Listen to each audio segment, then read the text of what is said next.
Hello everyone, we'll be starting in a minute. If any of your are interested, please ask them to join in soon.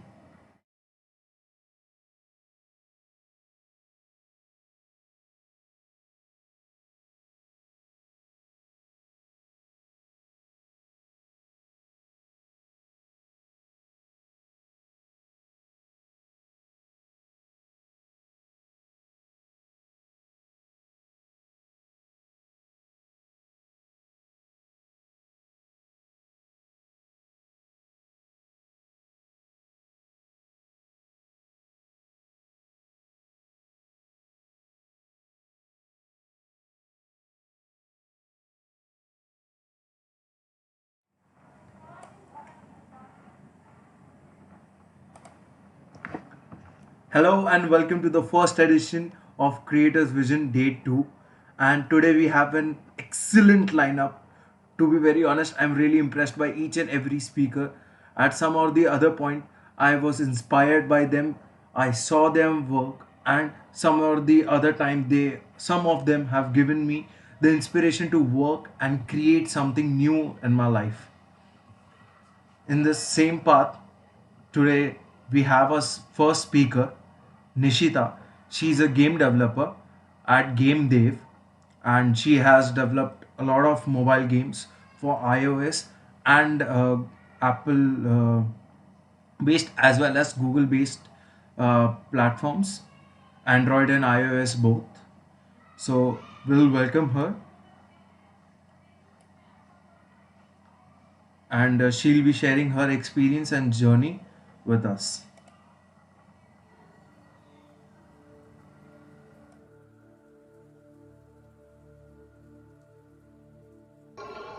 Hey everyone, hi, I'm Nishita and I'm here to talk about myself. So, I work as a game designer, and today I just like to spend some time for sharing my journey into my creative profession. Once again, many thanks to NITK and team to host this entire event. So, I have this opportunity to share it with you. So, overall, let me just summarize that my entire career journey was an entire coincidence. And what I mean by that is that just 10 days before my JE was actually scheduled, I decided not to actually sit for my exams. So at the time, I had no profession clue like what profession I would go for. So in the next few months, actually, I remember spending an exhaustive amount of hours just trying to do some research, trying to find out if there was any college or education which kind of, interested me of sorts. So I knew personally that I was keen to do games, but I really had no idea how I would go about it. So I was pretty lost. Ended something which I had planned for myself over 10th, 11th, 12th grade, but then, now without any plan for the future, I was just stuck doing nothing. So I'd like to think at that time that, that game design as a term was cool, but it was just a fantasy for me. Luckily, thanks to my family and of all of us doing all of our research, we finally found a game design college in India. It was an entire coincidence, to be honest, because nobody had any clue what it was about. And when I saw the when I saw the college listing of the academics, I was like, yes, that's the program I want to do. That's what I've always thought of, a game designer profile which I want on my CV in the future. And that's how I coincidentally landed up in that job. So it was pure luck by chance, whatever I landed, and I was so glad that I was able to find something which was a college and with a foreign degree, and it was willing to offer me that education which is recognized by other institutions. So that was like a huge weightage for something which I was not prepared to do in the first place. So overall, that was a very great decision I made that back then. And I was also a bit anxious and nervous at that time because I realized that a lot of teachers and family members who had helped me realize my courses which I had taken so far were not going to help me in the future, because I needed to find my own mentors and people now going forward who will help me. So here I'm going to now speak about some things which I just did and what basically I do overall. Uh, so I'm glad to tell you that actually I am part of the most lucrative entertainment industry worldwide, of which is of worth $145.7 billion as reported by Statista on 2019, and this is more than the film industry and music industry combined. So if any of your parents say that games are just for children, press X to doubt, because as reported by Newzoo, the highest segment of year-by-year growth rates of the global games market revenue in 2020 belongs highest to the mobile games department. And within mobile games, the smartphone users are contributed the most. And here we're talking about $77.2 billion worth revenue of the whole global gross revenue. Now, compare this to the mass market games I first love to play, which includes all the old games that you and I play at our free time. Those just contribute like the PC games only contribute to 23% of the overall games market versus the console games, which only contribute to 28%. So let's talk about the pandemic, which happened last year and we're still facing it. So while the pandemic was full of uncertainty and unpredictability, and I know it has affected us in a lot of different ways, like it has not been so beneficial for the restaurant and the tourism industry. And so what has it been like for the games dev industry in the year so far? So what we have realized that is that the video game revenue has actually increased compared to 2018 and 2019. So I'm talking about it has benefited the industry. And most of all, this growth, mobile games market has actually seen the highest growth of 24% as compared to the PC and console. So now we're talking. So now we are at $179.7, currently standing at 2020 as compared to 2019 and 2018. So what does that mean for me? When I'm working at my job, it means a pretty chill life, because I start my day in the morning, have my breakfast, start a work shift. Now work shift could easily last for 10 hours, 9 hours, depending on the days or during the crunch period. And then I finish my day, have my dinner, go to bed, rinse and repeat the cycle. So I'm actually avoiding, the difficulty of getting a place of my own, getting a rental, spending on travel, long hours of travel, preparing, and even getting ready up in the morning just to see other people's faces, and then landing up doing the exact same work which I can do from home at somebody else's, place. And especially being part in India, what the statistics have shown that the highest percent of value share of the video game industry actually belongs to the Asia Pacific region, and this includes India. So overall, it's a pretty big industry and it's making lots of worth of money. If you move over and let's talk about salaries, yes, something which we all want to look into for our futures. So how much is the salary on an average for an average video game designer in India? And I'm talking average numbers, meaning overall over multiple websites. And Indeed says that the average is 2,90,000 rupees. And compared to other roles that you may find in the game dev, those are listed accordingly. So you may find that even though the industry is booming, there's a lot of profit, there's a lot of margins which are coming in, and there's a lot of profit within the company, the salaries differ otherwise during the employment. So there are multiple reasons to this. There's a lot of deep dive and research, a lot of blogs, articles which mention this. There's a lot of government policies, why the way it is structured the way it is, and what we can do to improve these numbers, but that is a reality of a fact. So if you can live with this and if this is something which you're passionate about, then let me tell you that this is a little hard-hitting fact. And I'm talking about fresher salaries. I'm not talking about people in working places. So you might want to do your research and present yourself with data which actually supports the cause what you want to do. Now, these are all great numbers to be a part of, but what actually do I do?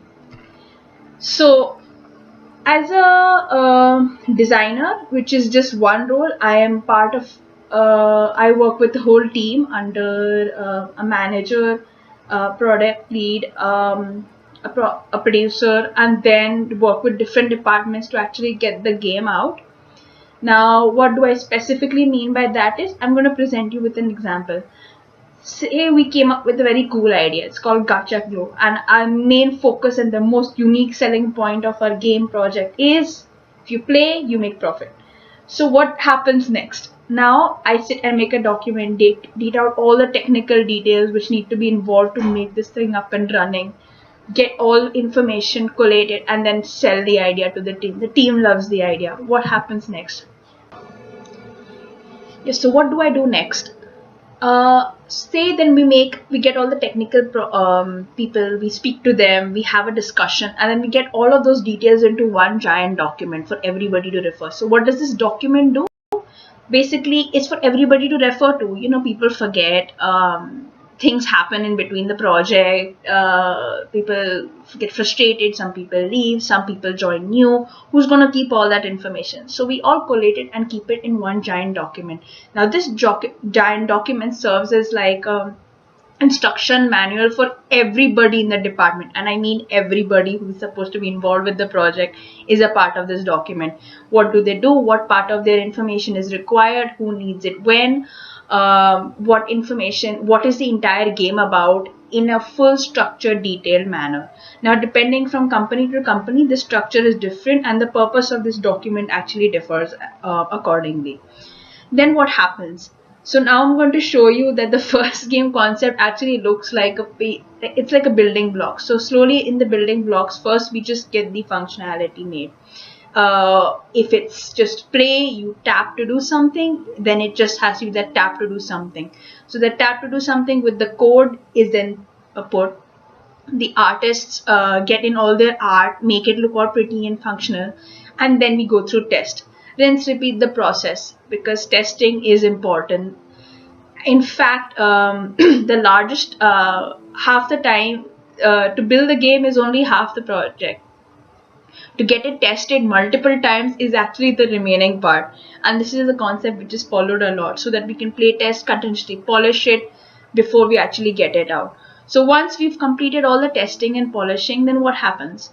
We have a game which is ready to go and it is ready to get finished. Now we submit it to various websites, portals, social accounts where all of you guys can access our games and play and then wait for a few days. We are monitoring this now. So then what happens? While building the game, then we monitor some of the behaviors which come out from all these platforms. So for example, we'll be monitoring things like where do people leave a game the most, how many people have bought our games, where, and if you're talking about free to play department where I work, then how many people spend, where do they spend the most, where do they put in their money, at which point in the game do they actually leave, does the does the game have bugs, does it crash, does it freeze, where does it freeze. So all of these things are monitored and just eyed by everybody in the company. So this data means different things to different people, but as a game designer, the overall thing needs to be also foreseen by me. So in short, I would like to say that the games are worth a lot of money, so you can make that money today and be a part of this. I'm leaving all my contact details here, so if you all have any questions or doubts or things that you want to ask me, you can reach out with any of your concerns, or if you just want to play games and then just chat in general and chill, that's also fine. So we've seen a lot of jargon as to why there are so many graphs and numbers which have been throwing in your face for so long.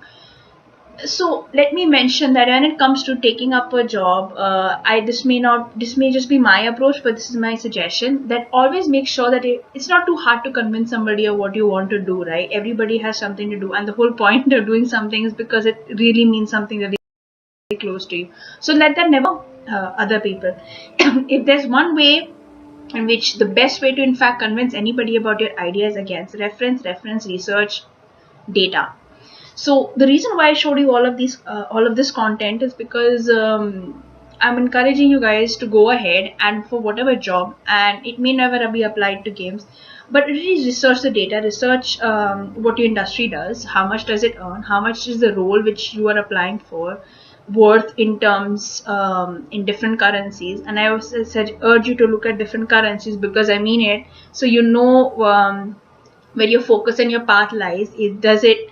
Is it beneficial in India or not? And get them rolling. Get show other people what it means to be whatever you want to do, and go out there. No, data is always right. So. Show people that you know what this industry means. When I was in the beginning, I used to struggle with people saying that my industry is very niche because nobody actually ever heard about it. When I had these giant numbers in front of me, then nobody could ever say anything. So I would urge you guys to also do something similar, so that you know whenever you all are looking for a job or looking for some numbers, you're aware of how much salary you expect, and you should know your worth. When you are trading your skills for a price, then you should know your worth as to how much does it mean to be in the market. So that's it from my end. And if you have any questions, feel free to reach out. I'm always available. I love talking games. Everybody who I work with knows this. So if you have any questions, any ideas or thoughts, feel free to just connect with me anytime. I'm always available, and I do enjoy reaching out and interacting with people, and overall just learning more, with everyone else. So have a great next year, 2021. I hope the pandemic is going great for you. Stay safe and keep it. Bye.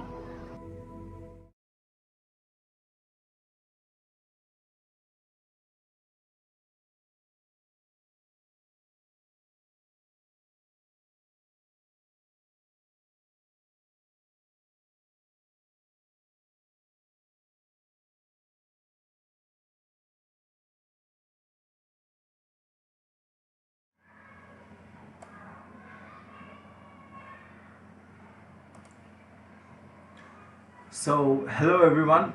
I am the next speaker for the event, and I am Rahul Modi. I am a final year civil BTech student from NITK.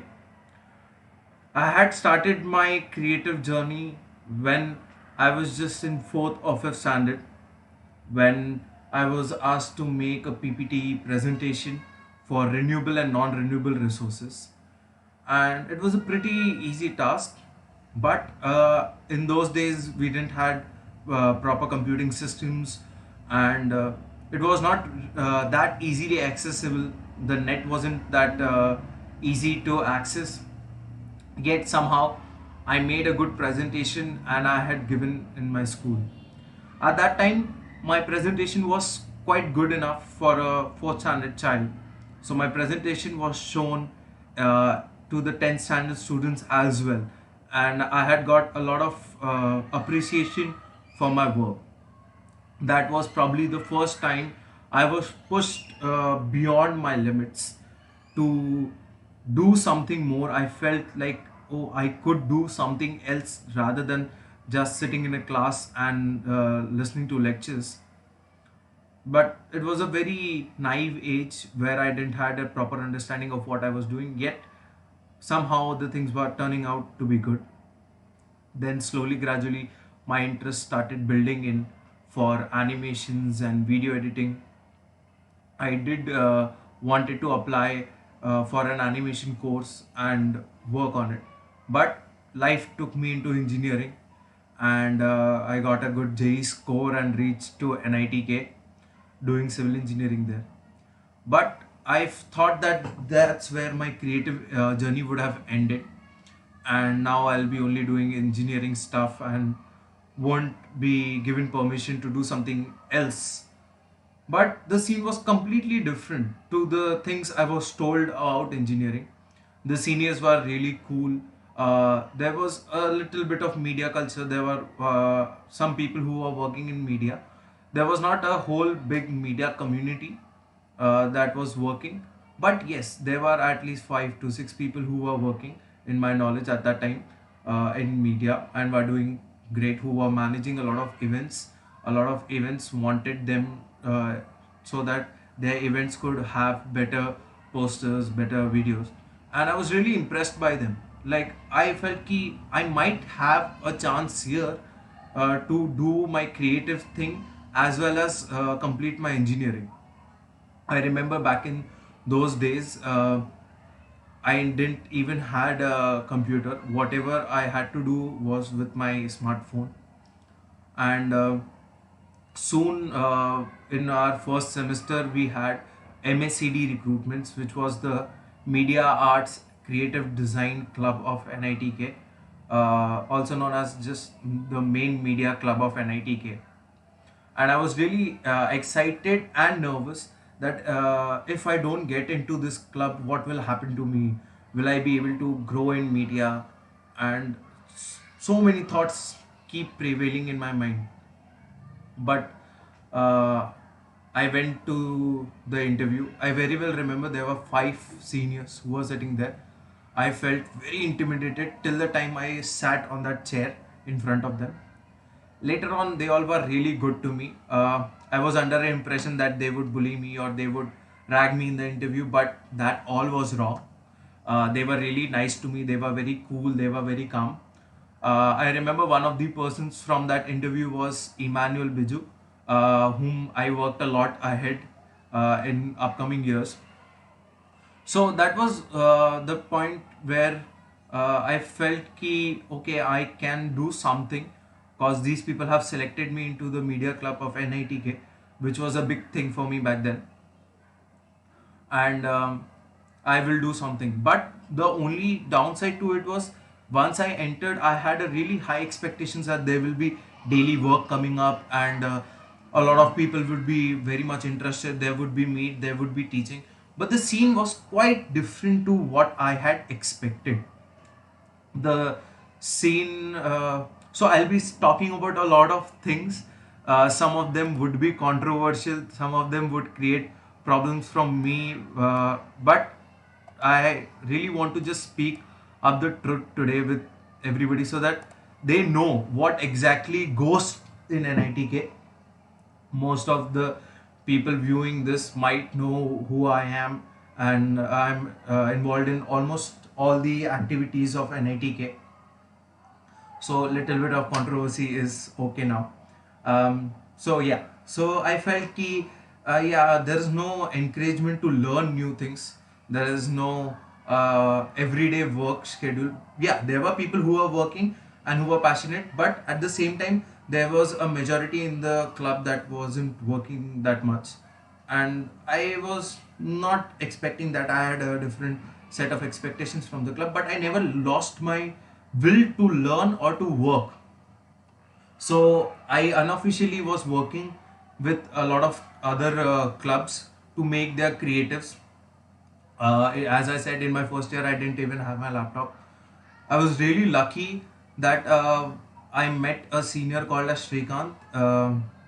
He really was a very good help. He was in second year back then, and there was one more senior called as Manjunath. I am taking real names so that these people who really helped me in the times when I wanted to actually today get the credit of doing all that. There are much more people I'll be naming and talking very freely with you guys. Hope nobody takes it wrong or gets wrong ideas out of my talk. So yes, I didn't even have uh, a laptop. So Manjunath used to give me laptops for one night, maybe 7 hours in a week, that too in nights when he used to sleep.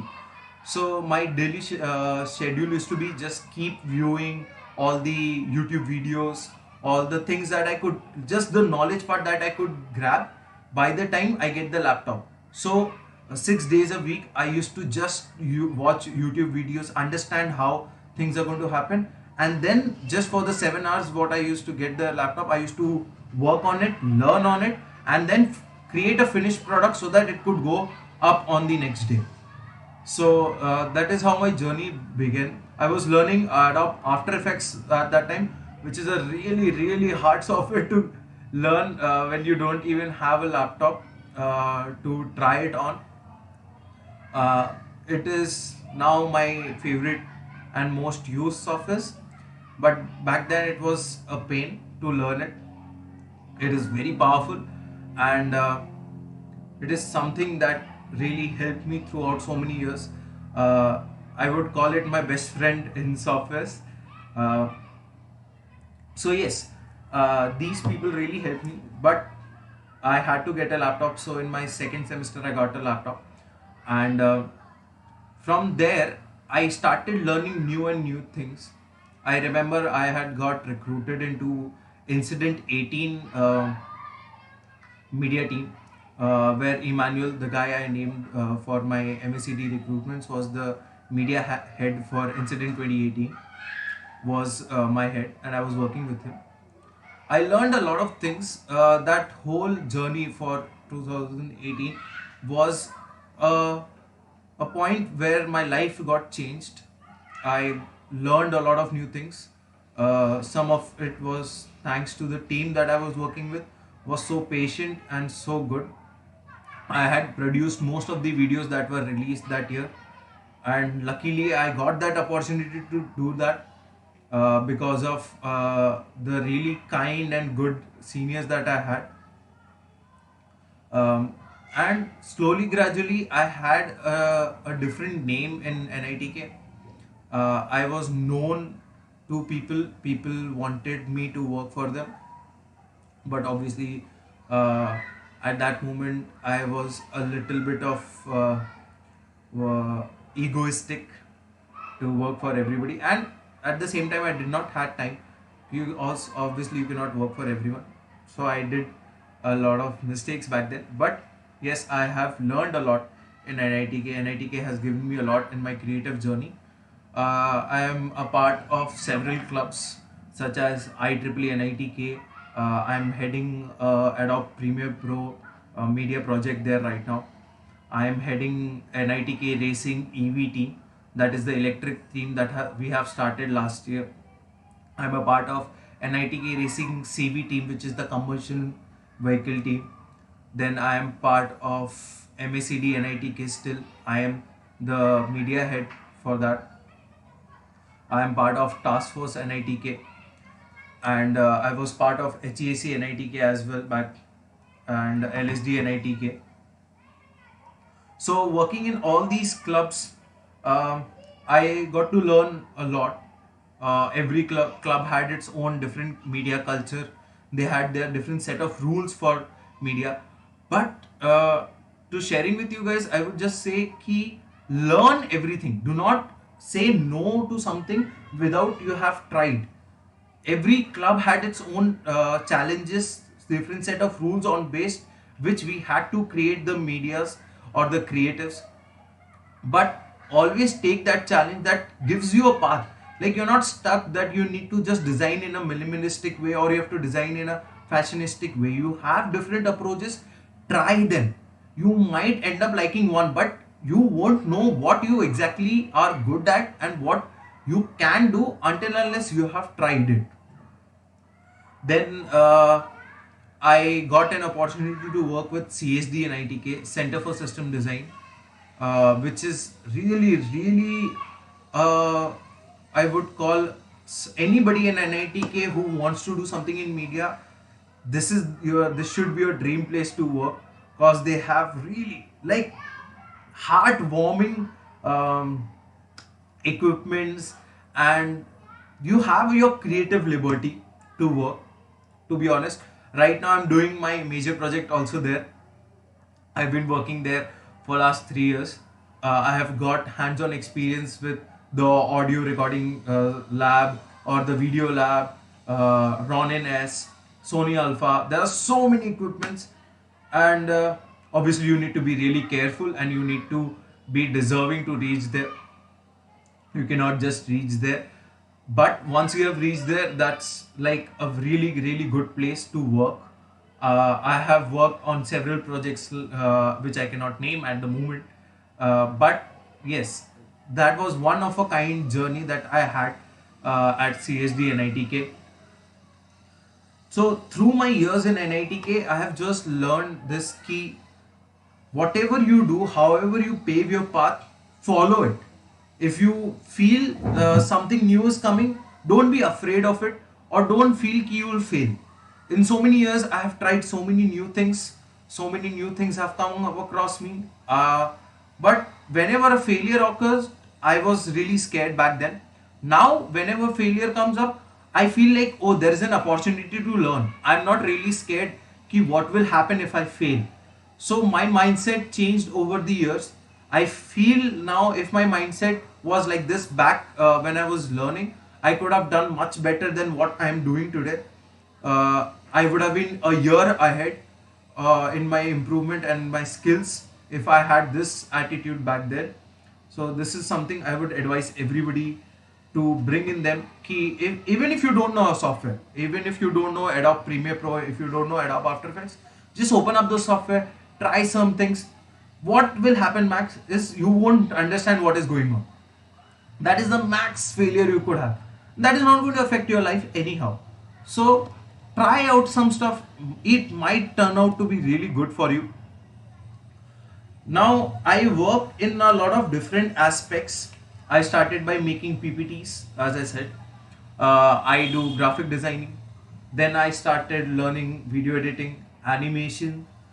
Then I started learning cinematography, photography. Then I did social media management for some of the brands. And then I am still learning UI UX designing, 3D animation. So after doing a variety of creative stuffs, I can say you that all of this is interrelated with creativity. If you feel that you're creative and you can work, like if you have that mind to think beyond the box, not just out of the box, but very far away, you are the person who can think hatke to the shepherd's line or the sheep's line. Do get into creativity. This is one place which can give you a real path.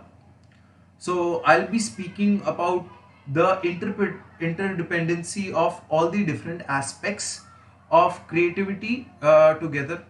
So when I started making PPT slides, I didn't knew that I'll be doing so much stuff. But then I started with graphic designing. So graphic designing felt a little bit similar. Obviously, the softwares were really hard, be it Adobe Illustrator, Corel Draw, Adobe Photoshop. But the basic design aspects to use the font styles, the color grading, the vector images, these all felt a little bit similar, which made it easier for me to understand how to make a better poster or better graphic that I was making, whether it be logo, it be carousels, anything that I was planning to make. It was a little bit easier because I had that design understanding. I knew the design aesthetics from start. Not a lot of it. I still don't feel that I know everything, but a little bit introduction I had. Then I started learning video editing. No, so at the point in the college when I was doing video editing, the clips that I used to get were really not that good, or they were not that well finished. They were not that well shot, to be exact. I wouldn't name the people who were shooting at the time, but yeah, they didn't had that skills. Obviously, they all were also students. They all were learning, and from there I had this thing that I should shoot because I know how to shoot. I got to learn key what is the wrong way so that I can make my own right way to go. And the same way I started cinematography. So there was an event in NITK with which I started shooting, and since then I have been shooting a lot. I have shot Incident 2018, then Incident 2020, Engineer 2019, and a lot of major events. Not in the college, but outside the college, I have taken some freelancing jobs in which I did shooting and editing. So with all this, I started going to cinematography. Now in cinematography, I knew what I wanted to do because I had seen the wrong way. Obviously, I didn't knew the right way, But I knew ki at least I don't have to go to this path, I have to go to this path. How I have to go, that was the thing I had to figure out yet. But somewhere or the other, the video editing part taught me that if I shoot in the right way, I can edit it in this way, or even if I have shot a little bit of here and there, I can fix it in editing. So because I had that knowledge, I could become a better cinematographer, because I knew that I could edit it out later on. If a little bit of here and there is left, I can fix it in post productions. From there, I started doing animations.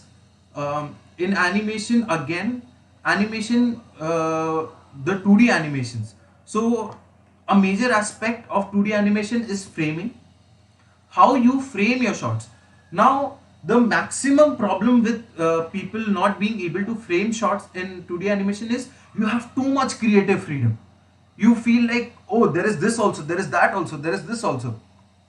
So when you have so much of creative freedom, you miss shoot the things. So that is where I didn't go wrong, because I was already doing cinematography, I was doing video editing, I knew how to frame the shots properly. So when I got the complete liberty with the background, with the foreground, with the main subject, with the surroundings, I knew how to frame the shot and how to color grade it. So my animation at the very start started with a good pace. So I started learning that way. In photography, again coming to photography is basically capturing the light, is what people say. But in my terminology, I would say that it is more about how you capture it and how you make use of it. It's not about just you click a sunset, but there are so many different angles, there are so many ways, there are so many creative liberties that you can take while shooting that sunset. The same sunset can be shot in 1,000 different ways. So that is somewhere I feel people should figure out. They should try, they should experiment. There is this one rule in photography that I learned a little late but was really useful to me, is shoot behind you. So sometimes you're thinking you're shooting a bird right in front of you. Try shifting your angle, shoot this side, shoot that side, shoot behind you. You might never know that you might have a better view behind you.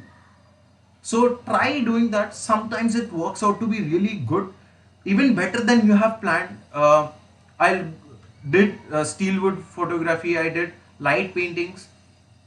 In all this also, like, I had a proper subject, I had a proper framing in mind, I knew what I had to shoot, yet I saw back and I shot. At that time I had seen a boat that was parked, not parked, but it was docked at our NITK seashore, and if I hadn't looked back, I wouldn't have got that amazing picture. It was looking so good in the night with all these stars above it. I just captured it and it came out to be a fantastic picture. I'm sorry I'm not able to share that image with you right now, but you can always check out my Instagram handle, Carpe Demist, or you can follow me on my personal account, RDSSMART, RD Smart, to know more about me, to talk to me. So as I was saying, whether it be anything, web development, UI UX designing, 3D blending, or just graphic designing, or just making a simple logo, all of these are interrelated with creativity. At the end, if you are a creative person, you can make use of any tool that you know. Even MS Paints could make a really better output than compared to Adobe Photoshop if you know how to use the tool and you have a creativity in mind. Then coming to how I'm inspired to work, I feel I'm really determined to work. I know that I have to work. Like, while I was starting with Creators Vision, there were a lot of problems that came in the start. There were people not ready to speak for it. Luckily, I had my friends, I had so many good speakers already, that I was very much sure that yes, we can pull it off. And even when I started this Creators Vision, I knew that even if nobody is going to speak, I'll speak. I'll tell people what media journey is. So if you have the sheer will of dedication, you can do it. I heard one of the Stanley's interview. in which he said, if you have an idea, don't let somebody stupid tell you that your idea is not good. Try it. Until unless you have tried it, you don't know what the flaws are in it, what wrong could go in it. Don't let anybody tell you that your idea is stupid. You are the person who will tell yourself, yes, I can do it and my idea is great. Once you have that dedication, you will find out the way. Even if your initial idea was wrong, you will find out the way to make the idea better and get it working. So I would just say, try out stuff. uh, there have been incidents where people will throw you down, but you should get up. I would share one of them. It's a little bit of controversial, but let's just speak on it. One of them was the after movie that I had released for Incident 2019, in which uh, the creative head for that year had asked me to make one, because I had shot a lot of things in 2018. I had a clear understanding of how 2018 worked, what all things were there, all the design aspects I knew. So I was the right choice and I knew how to edit it. But then, because of some party system or because of some aspects, he made me work for 2.5 months, clear cut. And then they released somebody else's after movie. I don't know whose it was or whether it was from NITK student also, but that was a really setback to me ki I have worked for it for last 2.5 months, and then suddenly they are not ready to even release my thing. And I was really connected to 2018 incident, because that was my initial point where I had learned so much and it had changed my life. So I was really determined that if I work for the thing, I'll release it. I was challenged by people, I was challenged by the team incident 2019, that they won't let it happen, and they will not let me work for 2019. But I was sure that if I have made it, I have to make it viewable, like people should view it. I have worked for it immensely for so many months just to make that 4 minutes ka clipping. I will publish it. I did publish it on my channel. A lot of people criticize that you're going against the team. But today also I feel the same. The way I felt that way is the work, the creativity is more important than just pleasing somebody or pleasing a team. Obviously, the teams are important. The teams work really day and night to make one event happen. I've seen at least two incident teams who have worked stupendously well to make those events happen. And if one thing goes here and there, the problems are faced by everybody in that team. But at the same time, I feel those team members or the people working in it, because they are working so much and they know how much amount of efforts are taken, should understand this point, that they should also respect others things. But that's not the point of it. The point of it is, even if people are setting you back and you know that your work is right, you are not wrong, and you know that you have put immense amount of efforts, you can do it, and it is worth giving a shot, give it a shot. And at the end, today I'm praised for that same after movie, that I made a good after movie. I don't know if it was better than theirs or not. It's not really competition, it's just about the work that you do. Respect your work. If you have worked for it, respect yourself. Don't be like, if I worked, it is the best. But don't undermine yourself or don't disrespect your work. That is your work, and it is your right to respect it. It is not something that you can just give it away to people, is what I want to say. I hope nobody is taking offense out of this. The last thing I would like to say is about an internship that I did. This is my last experience I would be sharing with you guys. Is about Wild Karnataka. I guess most of you guys have heard about them. It was a really hit documentary film based on the wildlife in Karnataka, and David Attenborough sir was the speaker in it. For Hindi translation, Rajkumar sir was for it. The music was excellently made by Ricky Cage, and I was working with the whole team, Amok sir, Ankit sir, or Rishi sir, or Lokesh sir, who was the lawyer for it. The time when I had reached the place, or the movie was already being made, I was working with them on certain aspects that I cannot speak to you guys because of the NDA Act. Most of you would be aware of it or will be aware of it in time. When you work with the companies, they make you sign the NDAs. But the only thing I would like to tell anybody and everybody is, whenever you are at a place, find out things for yourself. Don't listen to people. So when I had gone there, a lot of people told me ki you should be really appreciating the people who are there. You should not go against them. You should not portray your own ideas. You should be a little bit scared. You should be showing that you don't know much, so that they teach you a lot of things. And a lot of misconceptions people had put into my mind before I went there. So when I went there, they didn't really wanted all of this. They just wanted a person who could work with them, freely talk to them, and I didn't knew that they wanted that. So there was a lot of misconceptions that I had in mind before going there, because of which I faced a lot of problems.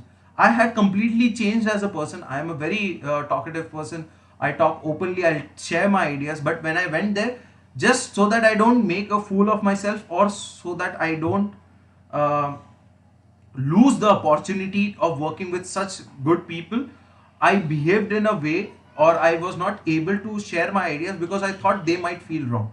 After a certain period of time, I realized that I was taking a wrong approach, and I corrected myself.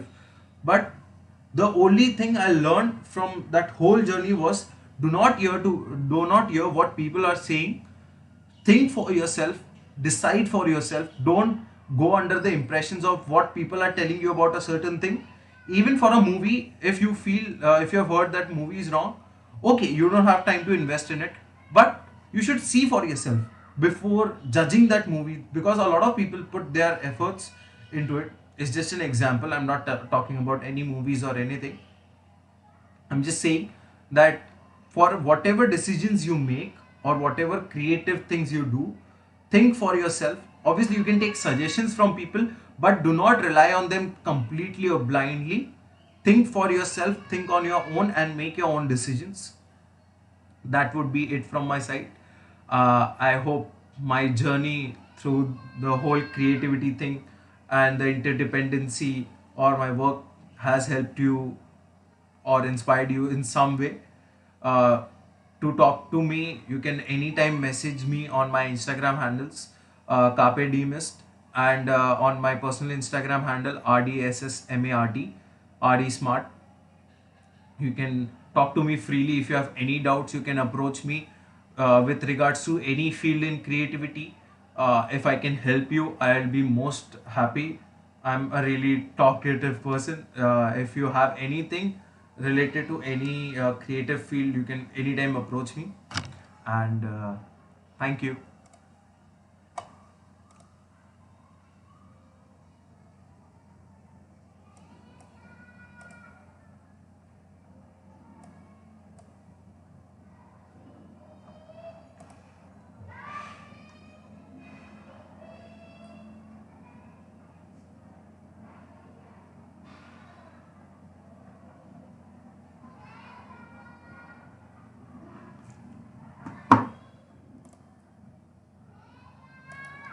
So our next speaker is Aditi.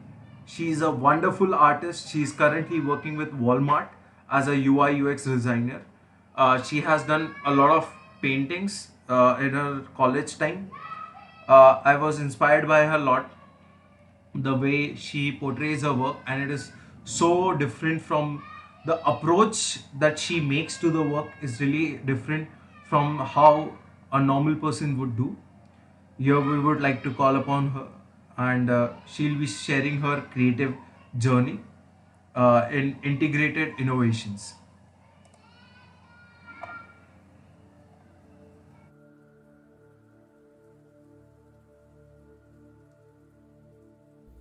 Hi, I'm Aditi Chaliskankar. I graduated from NITK in 2016 with a BTech in Electrical and Electronics Engineering. I'm a design manager at Local Theory, which is a startup within Walmart's incubator, store number 8. Today, I'd like to talk about my creative journey and how I've gone from being a hobbyist to working full time in the creative field, and how I still make art a big part of my personal life. Now, this is going to sound so cliche, but I've been interested in the creative field and in the artistic field from fairly early on. It was not and is not the only thing that I'm interested in. For example, my parents encouraged the various classes I wanted to go to. Art classes, yes, but also basketball and football and abacus and the whole shebang, really. But I would say that the early creativity that I've had has been because of all the arts and crafts that my mother did with us, which taught me a lot about materials and how they work. Another formative experience has been an oil painting class that I attended, and somehow this medium made a lot of sense to me. I started painting in about the 8th standard and I continued for a few years, but my practice declined seriously during the 11th and 12th standard, and I'm sure you can all guess why that is. But when I got to college, I wanted to pick it back up again because I'm madly attracted to the beach and I wanted to paint it. And also because it was college and I wanted to be known for something that I was good at, and I thought this could be it. And for a good while in college, that did work. I made a pretty large number of paintings, at least 50 during the time I was in college. And I enjoyed this process a lot. Finding a subject, learning new techniques because I wanted to capture that subject to my high standards, and painting late into the night when everything was silent and it felt like it was just me and my thoughts. And I also sold some of my paintings.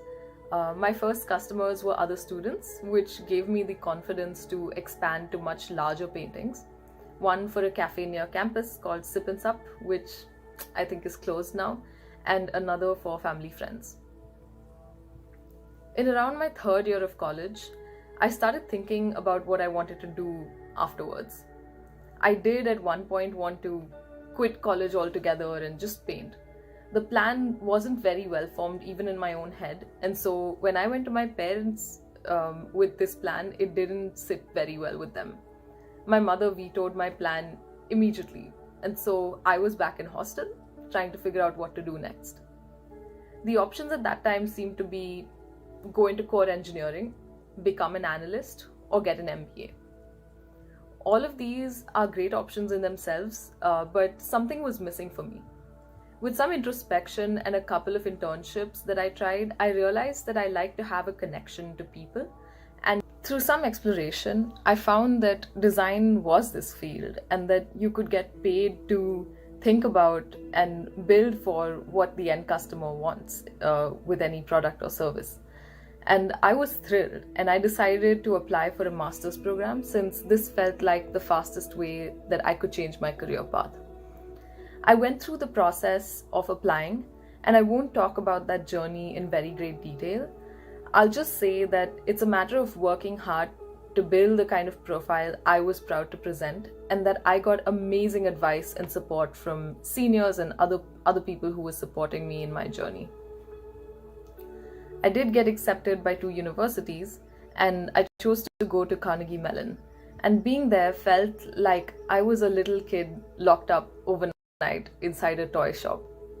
I realized why the earlier options of engineer, analyst, and MBA hadn't seemed like the right fit. It was because I was looking to get customer focused, but also because I didn't want to choose. I wanted a bit of all three. And this course was tailor-made to give me the mixture of those 3 perspectives, and it still feels like a thrill to be, executing that balancing act. At the end of my master's program, I had another one of those, oh no, I need to figure out what to do with my life moments. It was time to get serious about a job search this time. And so I applied literally to 100 positions. And this isn't something unique to me. This just seems to be what job searching is like now. I got a job with Walmart, and I learned so much on that first team. I learned how to actually use design tools, how to plan out a user journey, and how to build pixel perfect user interfaces. I then got really lucky and joined the team that I work at right now, which is a part of Walmart's incubator. And here I get to apply the holistic business plus engineering plus design perspective that I learned about in Carnegie Mellon, and which I'll be taking up as the lesson that I facilitate today. I still feel like I'm in that toy store because of the work I get to do with my team. And so, before I dive into my lesson, I want to touch on how I've still kept art as a big part of my life. There are two things which really stand out to me. One of them is NITK Spectrum, which is an initiative for the lesbian, gay, bisexual, transgender, and overall the queer and questioning community and population of the NITK community. I've co-founded this, and the friend that I co-founded it with, he and I meant for this to be a place to showcase queer stories from campus, and it's since grown much larger than we ever expected.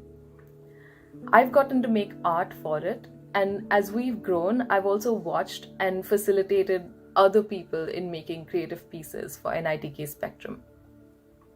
With how visual social media is today, I think our art helped us form a very strong connection to people, and it's helped us spread the message that we wanted to spread. If you get a little time, please check us out on Instagram. It's not just my art there.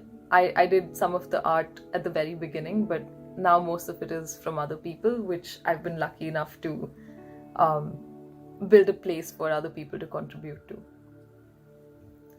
And so, in terms of how I've still kept art a part of my life, the second thing that strikes me is my personal body of art. Since I restarted painting in college, there have been high and low points in how much art I've made.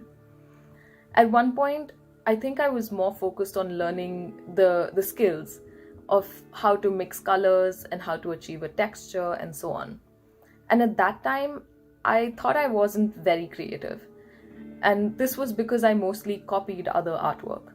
It was a bit of a discouraging thought until one day I wrote down all the ideas I had and I counted them. I had more than 60, and this felt like a really big number to me and gave me a lot of confidence. And I won't say that it was an overnight change from there, it wasn't, but I did start to explore and express my own ideas far more by painting from my own photographs instead of from other people's paintings, and then by expressing my own ideas. There are quite a few ideas which I have expressed, but I'd like to talk about my menstrual art here. And these are a set of paintings which I've made using my menstrual blood. And yes, you heard that right, and it felt just as weird making this artwork as it probably sounds to you. The idea first occurred to me after I used a menstrual cup. Unlike a pad or a tampon, a cup doesn't absorb the blood. It just collects it. And as I was pouring it down the drain that first time, I thought that pouring it away felt like a waste. Why not use it? It was too late that cycle, and I was far too excited and I needed to plan. So during my next period cycle, I executed my first period painting. It reads, "This is the first time I've been excited for my period." And it was true. The feeling of making a piece of artwork like that, of expressing myself, of the rebellion and creativity and the novelty and the innovation, that feeling was heady and intoxicating, and it's something that I still chase, whether it's making art or coming up with a new idea at work.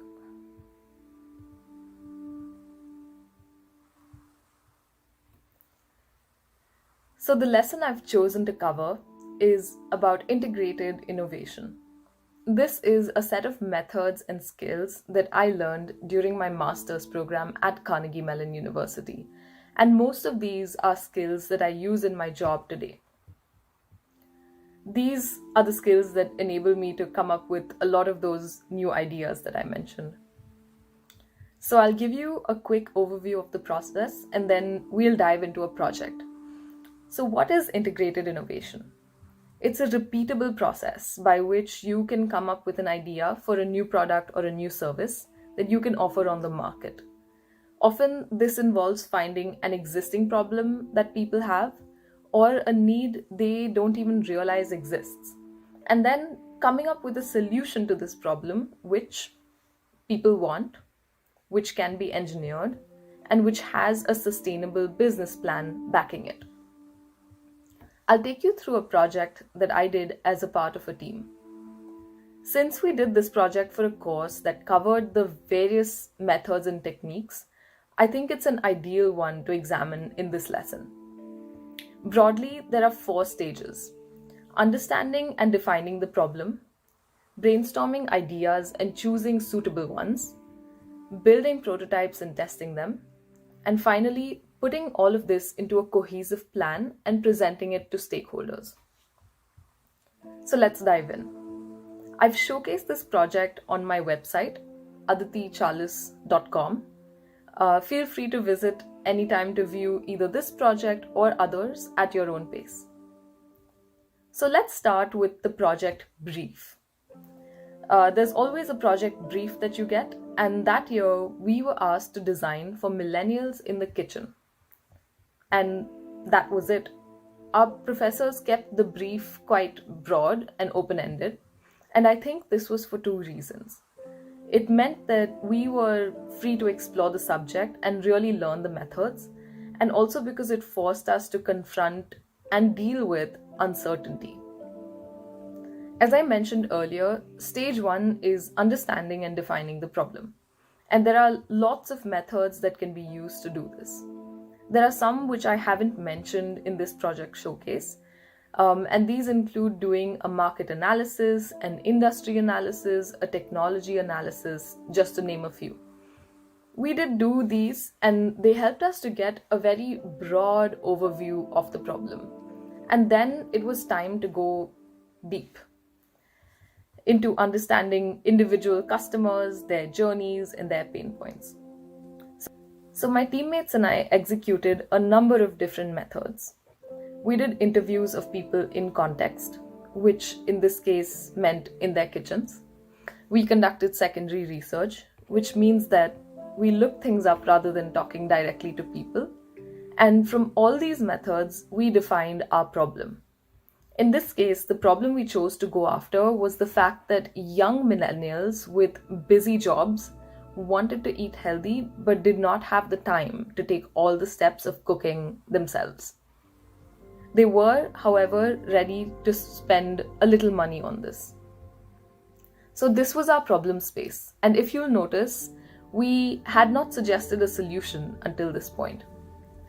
We were specifically asked not to propose solutions because if we didn't have a good and clear understanding of the problem, then our solutions would be quite half-baked. But once we did understand the problem, it was just the opposite. We then launched into phase 2, which is brainstorming. And here we were exposed to a number of different brainstorming techniques, which is also very structured, very repeatable. We were encouraged to come up with a quantity of ideas and not worry about the quality. And this might feel counterintuitive and seem like we were being asked to lower our standards, but it's just a different way of going about things. So rather than have all the pressure that, every single idea needs to be a good one, we were asked to just put all of our ideas out there and then pick the good ones afterwards. And we were also taught exercises to pick ideas. We considered what was important to this problem statement and what was important to our end customers, and we ranked ideas according to these specific qualities. So we came out of this stage thinking that we would like to build a machine that can be controlled remotely and which prepares a whole meal that is ready to eat. So for example, if you are driving home from work and you pull out your smartphone app, an app on your smartphone, and you start your meal cooking using that app.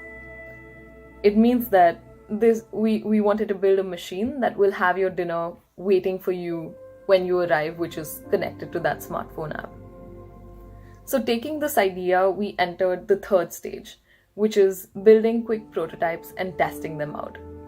Prototyping involves building a quick and cheap product or service so that you can test it by putting it in front of potential customers. Low fidelity is encouraged to start with so that you don't spend too much time over engineering things which are either not needed or that customers actually might dislike. And it's testing which teaches you how to sift through all of these things. So, for example, we built some versions of our machine and were immediately told that it's too large and we needed to make it small enough to fit under the kitchen cabinets. Some other models were too difficult for people to understand. And so, through this iterative process, we arrived at a product which we thought we could offer customers and which would fulfill their needs. And that's the product we took into the final stage, which is pulling together a cohesive plan and presenting it to our stakeholders. This meant that we needed to think about the materials and engineering processes by which our product would be manufactured and the cost of manufacturing. We had to come up with ideas for how we would market the product. To make all of this feasible, we also had to come up with a pricing model so that the money we earned would cover the costs that we would incur. And we needed to present all this in a concise way to our stakeholders. At that time, stakeholders meant our professors who would be grading us. But at work, this can mean anyone from your teammates to your manager to the managers of other teams you're working with to senior leadership who's deciding whether or not to fund your project. And so I'm going to stop the lesson here. There's, of course, a whole lot more that goes into getting a product out in the market, but the integrated innovation process gets you over to a good, solid idea by taking you through the steps of product development. I find it really powerful because it can be used as a problem-solving technique in many professional and personal situations. I hope you've enjoyed watching, and if you'd like to know more, please feel free to reach out. You can find me on Instagram, LinkedIn, Facebook, etc. Find me and let's chat.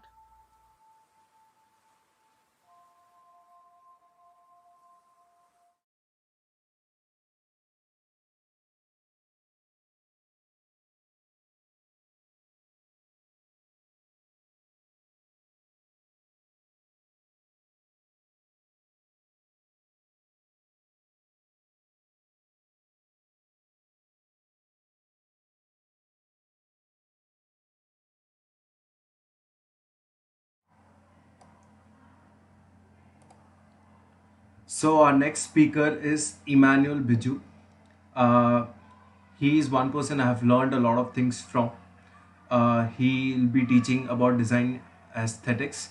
Currently, he's doing his master's in flight control, and even today he follows his creative instincts and works out a lot. And sharing the same with us, he'll be teaching different font styles and different aesthetics to use while designing.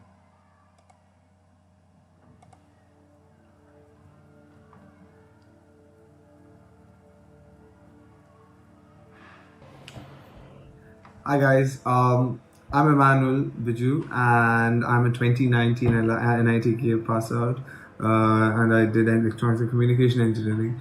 Currently I'm a flight control research student at Cranfield University in the UK, and I was asked to talk about my media journey and my creative side, how my creative side has made an impact in my life today.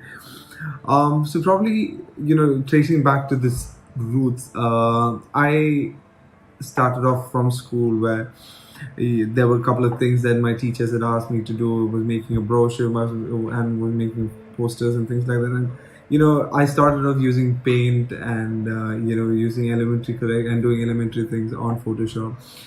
But at least I learned some skill set which kind of paved the way for me to say yes to the media team when I was in my first year in college. And from there on, my seniors made, from my media and arts creative design MACD seniors made me do a lot of these work and things like that, and I learned quite a lot. And from then onwards, I think I was able to wonderfully excel in the skill sets of creative design and art and things like that.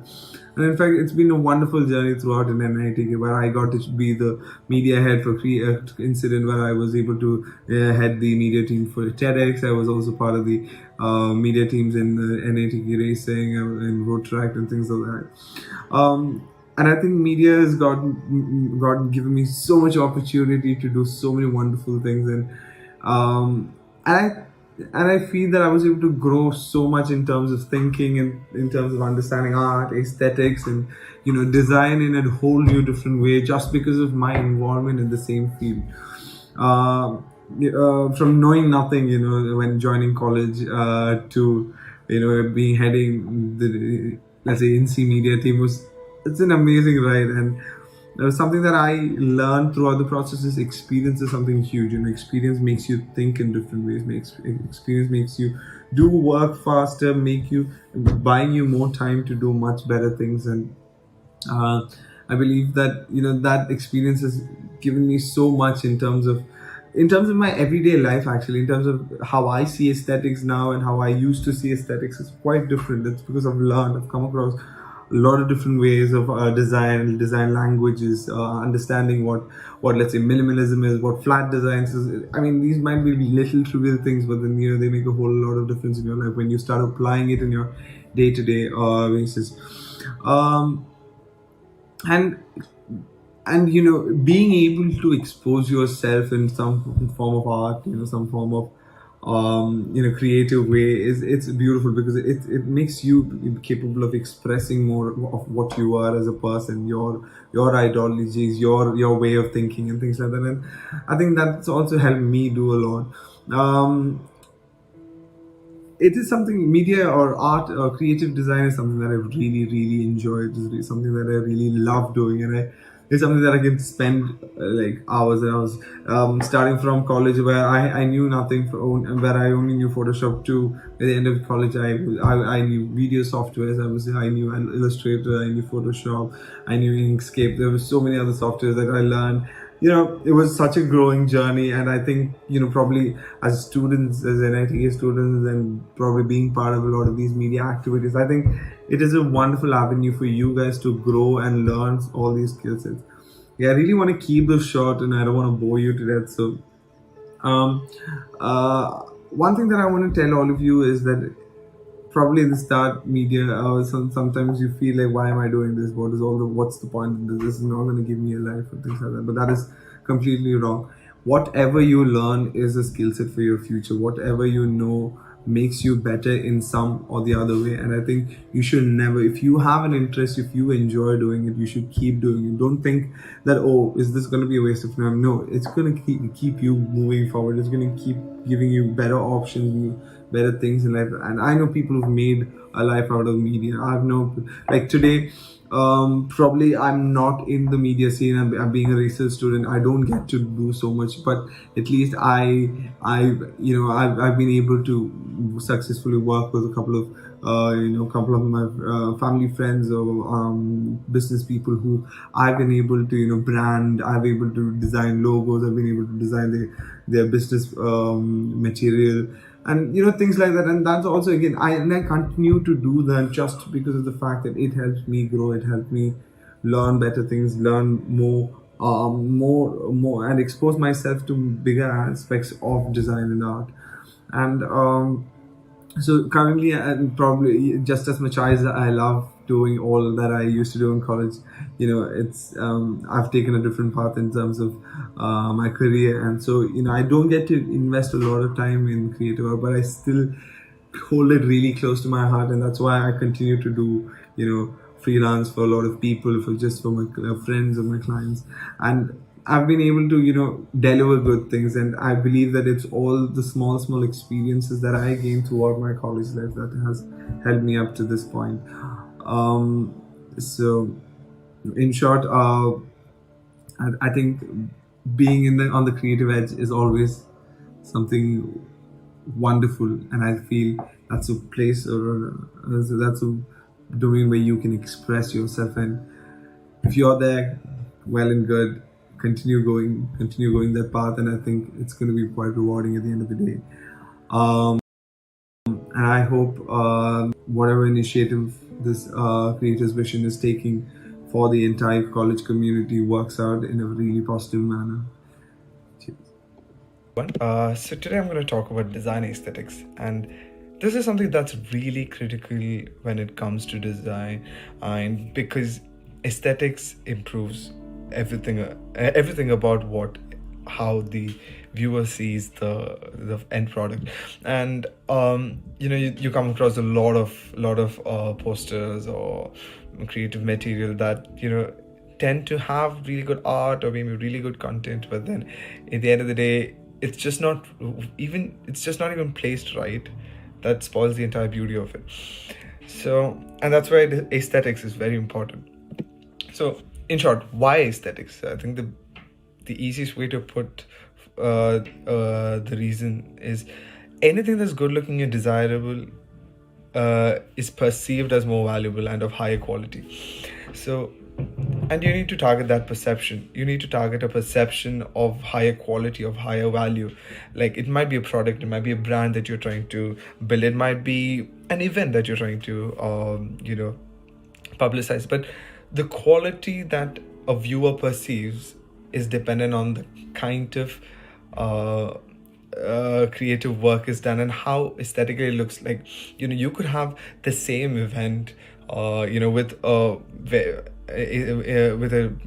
it's publicized with a good poster or let's say a good video, and you can also have another event with this same event with a different poster which is not done well. It's not going to do the hit rate of the market or the people that you're trying to publicize with. The popularity it's going to gain is going to be comparatively different, and that's the power of aesthetics. Good looking or desirable content does add value to what people perceive. So I'm just directly getting into content and what I'm trying to intend to convey. And the first thing is to structure your creative process. I think the first thing that you should know is to get your requirements right, and it's very important. So I'm an aerospace student. That's the same strategy we use in aerospace as well. First is getting your requirements right. So that starts off with understanding what your client wants. If let's say in your context, if incident is an event, what is your requirement? It is to get publicity. It is to reach out to students, reach out to the student crowd, to tap into their interest, to kind of entice them into applying or registering for the events and things like that. So that is your requirements, and you need to get across probably it might be a registration form, probably it might be that event, or it might be getting more viewers or for your, let's say, a Zoom session, whatever it is. So understanding the requirements and placing the priority requirements is key, so that you start in the right manner for your work. So once you have an idea of what your client wants, the next thing is you start designing. Now when it comes to design, design is it's just wide, it's just broad. You cannot define and say that this is what you need to do. Nothing. But rather what I would say is you need to focus on a couple of things that can improve the aesthetics of the whole work. And probably some of the biggest errors of something that I always catch as a creative person the first for me is typography is very important, because most of the content is delivered through text, and the way your text is laid out is key. It is vital, and I cannot stress how important this is. In the way your fonts are combined, the kind of uniformity across the whole document. You cannot use 5 or 100 different fonts across your document. Then it's going to look quite dissimilar. It's going to look non-symmetric. You need to identify and draw focus to the content with the way you type, or how the text is placed, how the text is placed in the entire form document, and that will give you the attention for the primary content the way you want it to be, and the type of fonts you choose. These are very important, and something that I often see lacking in a lot of work. And this is definitely, this is a personal opinion, this is a personal view of things, but I think typography and how content is laid out is very important. And some things that I could say, or some things that I could suggest in this domain, is the first thing is how you combine fonts. You know, you could use two fonts, you could use three different varieties of fonts. That is not wrong, and nobody is saying that it's wrong, but you need to be sure of what kind of font you're choosing and where you're choosing. Like, let's say it's a serious poster, you cannot put a funky font in that place. Let's say your heading, which you need primary focus to for your viewer, that the viewer's attention should be drawn to. You cannot put something that is vague or that is illegible. No, that doesn't do right.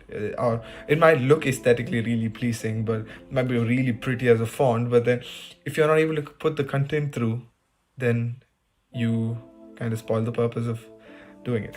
So how you choose your fonts, what context, maybe you want to put something in really bold, so it's not, maybe Arial might not be the font that you need to choose when you want to have something like really bold and flashy. Probably it might be a thick font, and things like that. So how you combine your font is very important. Another thing is how you maintain hierarchy of content. So I think I've been stressing it while I was saying, actually, it's important to have an idea of how you lay out your content and what needs priority, what needs less priority. Let's say in a poster, if you are having a poster, and let's say your requirement is to draw attention towards, let's say, for an event. So probably your priority is the name of the event. That is what should be catchy, and that's what the viewer should find out first. And eventually, probably a registration number or register, where you need to register details like that, probably your website information. These are things that are supplementary, because if a person is interested, which if you have grabbed well through your other work on the poster, they are going to definitely come down and look into the nooks and corners of the document. And so you could actually write your registration contact or your website in a small font, because that is what the user or the viewer will come and look for. But the heading or something that you need to catch, that should be in bright bold on the main content. So that's what I've put it up in the slide, like the main content or heading font. These are all very important. They should be like put up in big sizes and things like that. Content could go small, and you can maintain that visual hierarchy by adjusting the font sizes, the color, where it's placed, and things like that. So a couple of tips that I would say is use no more than two fonts. Choose complementary fonts, because when you want to create division between, let's say, heading and content, you can use two different fonts, which are, while as I said, I do stress on the combination of font, but at the same time you can use two different types of fonts, which will give you a lot more separation between the heading and the content. Color schemes, that's very important, which I will talk in a while. And visual hierarchy, just like how you place your content. And avoid pairing similar fonts, because then you do not create that division or separation between what you're trying to create between the different content. A couple of my favorite suggestions when it comes to fonts are like Arvo is a really beautiful font for text. Montserrat is also a beautiful one, and Avenir is something that I've been using for a long time. It's quite classy, it's quite neat, it's minimal, and there are different variations of it, which is also font style.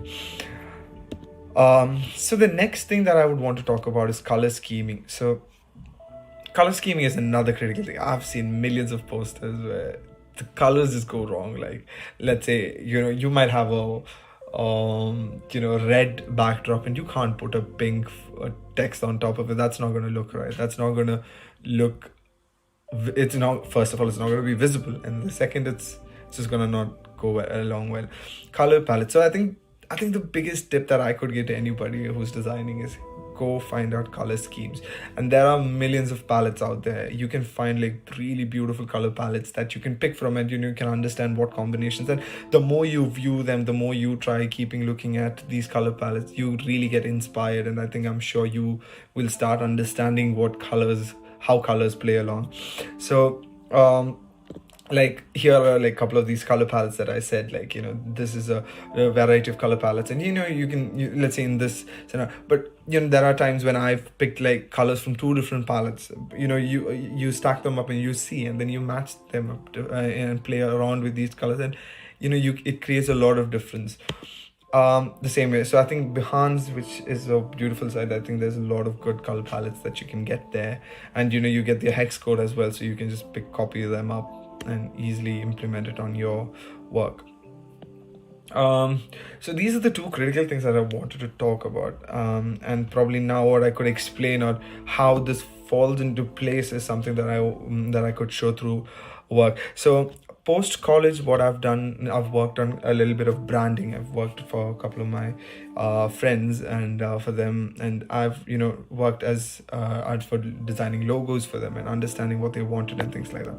So probably the first thing that I want to talk about is Niramaya. So Niramaya is a organic farming company, and they do a home rooftop grown, hydroponically grown plants. And one of my clients' priority requests, so he wanted the symbol of something of leaf and root, because he wanted to signify that it is organic and it is there. So he wanted root and leaf, and that was his priority, and he wanted it minimal.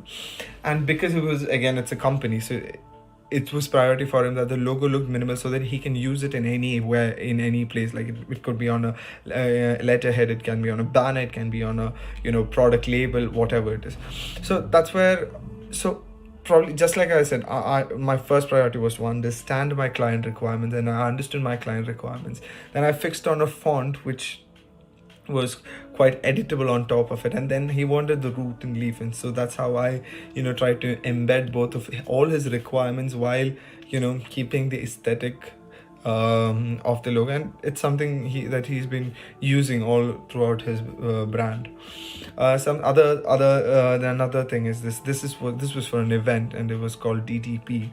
And so this was an event done at church. So one of the client requirement was they want an icon that represents the event. And so the event stands for Discipleship Training Program, and that's why I put somebody with a folded hand. So that was very iconic or representative of that event.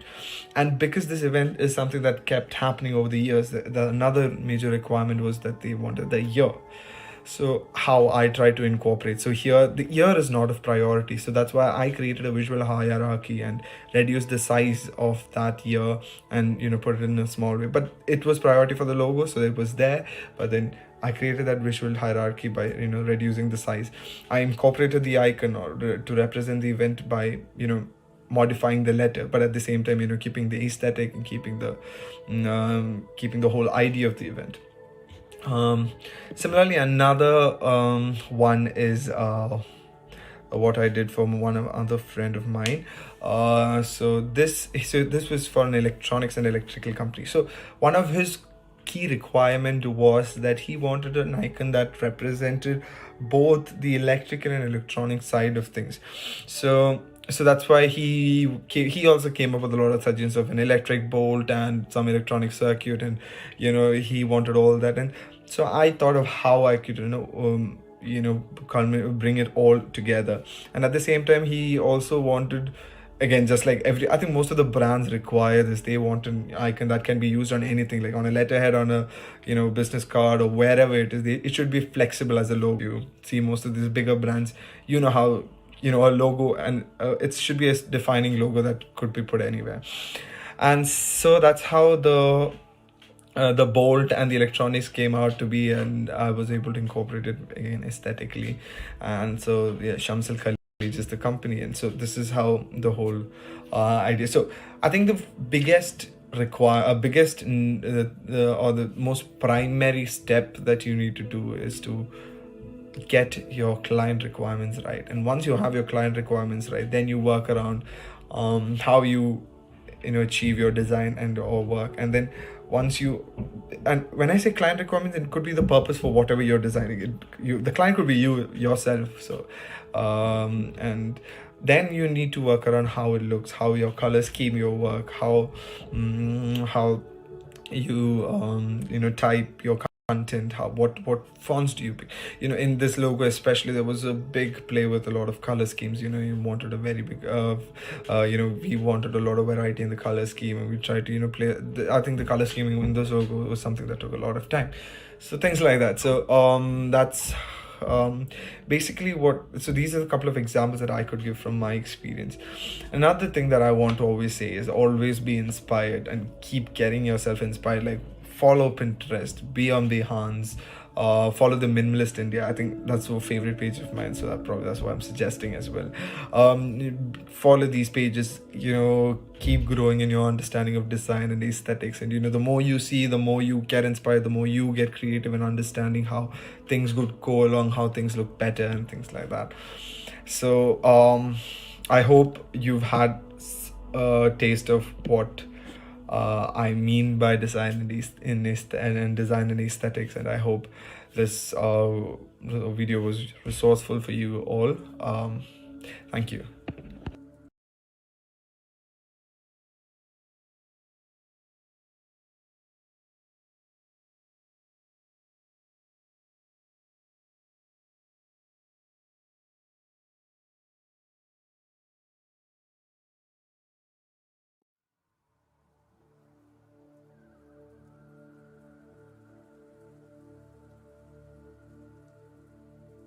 Hello everyone, my name is Darren and I'm a final year mechanical engineering student in NIT Surathkal. So here I am sharing my creative journey with you all. So it started off as random doodling on scraps of paper. That's how we all start. So I wasn't very different from them. So I started out as random doodling, and it escalated into getting noticed by teachers. I would be noticed by a few teachers, and they would tell my parents about me that I had a gift and I should be nurtured accordingly. So they began to take it seriously, and I was sent for classes. But the classes weren't so great, so I had to drop. But I got myself a private tutor when I was very small. So the tutor would come to my house and he would teach me the stuff that was usually taught, like color pencil drawing, pencil sketching, anatomy, figure sketching, etc. And my experience slowly built up when I would do these things. Plus I would go for competitions from my school. My art teacher would send me for contests. So I feel contests are a great way to engage yourself and really help you think outside the box, because you'll be able to understand what other people do, and you'll be able to interact and build a network of artists in this way. I was always inspired by the things around me. Nature is a very good example, and slowly my visual library expanded, and that's how things inspired me. And aside from art, I would also read a lot. That was another good hobby of mine. And I would listen to music, I would play badminton. These were my other hobbies before I kind of delved into the creative field. It was after a lot of self introspection that I started to take art a bit more seriously, because art is what I'm known for, what people know me for. So I really wanted to get into this field. So I started thinking a lot about this, and it was not so long back that I started taking art seriously and started enrolling myself for free classes that I found, and even a few paid classes from Udemy, etc., to help expand my skill set. I would also go to sites like Pinterest, DeviantArt to get inspiration from other artists and to know how their minds work, how their creative juices flow. And I recently got into anime art in particular. It was after coming across this anime called Fairy Tail, that I really got into anime and the whole thing of anime art in particular. So what I found in anime art was how I mean, not anime art, anime was how the characters engaged with each other. It was pretty good, and it was a bit different from cartoon or anime. And so my art style kind of shifted to that genre, and so I started developing my style accordingly. I would refer um, sketches from Pinterest, how other artists do anime art in particular, and I would start drawing, doodling art, anime art on the backs of my notebooks, and so uh, uh, that's how my anime art abilities, skills kind of grew. And one of my key milestones would be um, that there was a art contest held by IIT Madras called Sarang, and it was a fan art contest. And so um, I won a tablet from that contest, and that um, opened the way to digital art. So digital art is what I'm doing right now in terms of art and drawing. So it took me a lot of time. It took me around 9 months to get the proper hang of it, but I'm still growing. We are not stagnant. We are always growing, always evolving. So I believe I'm still not there yet. So I'm open to anything around me, and I'm open to learning more and more things. So and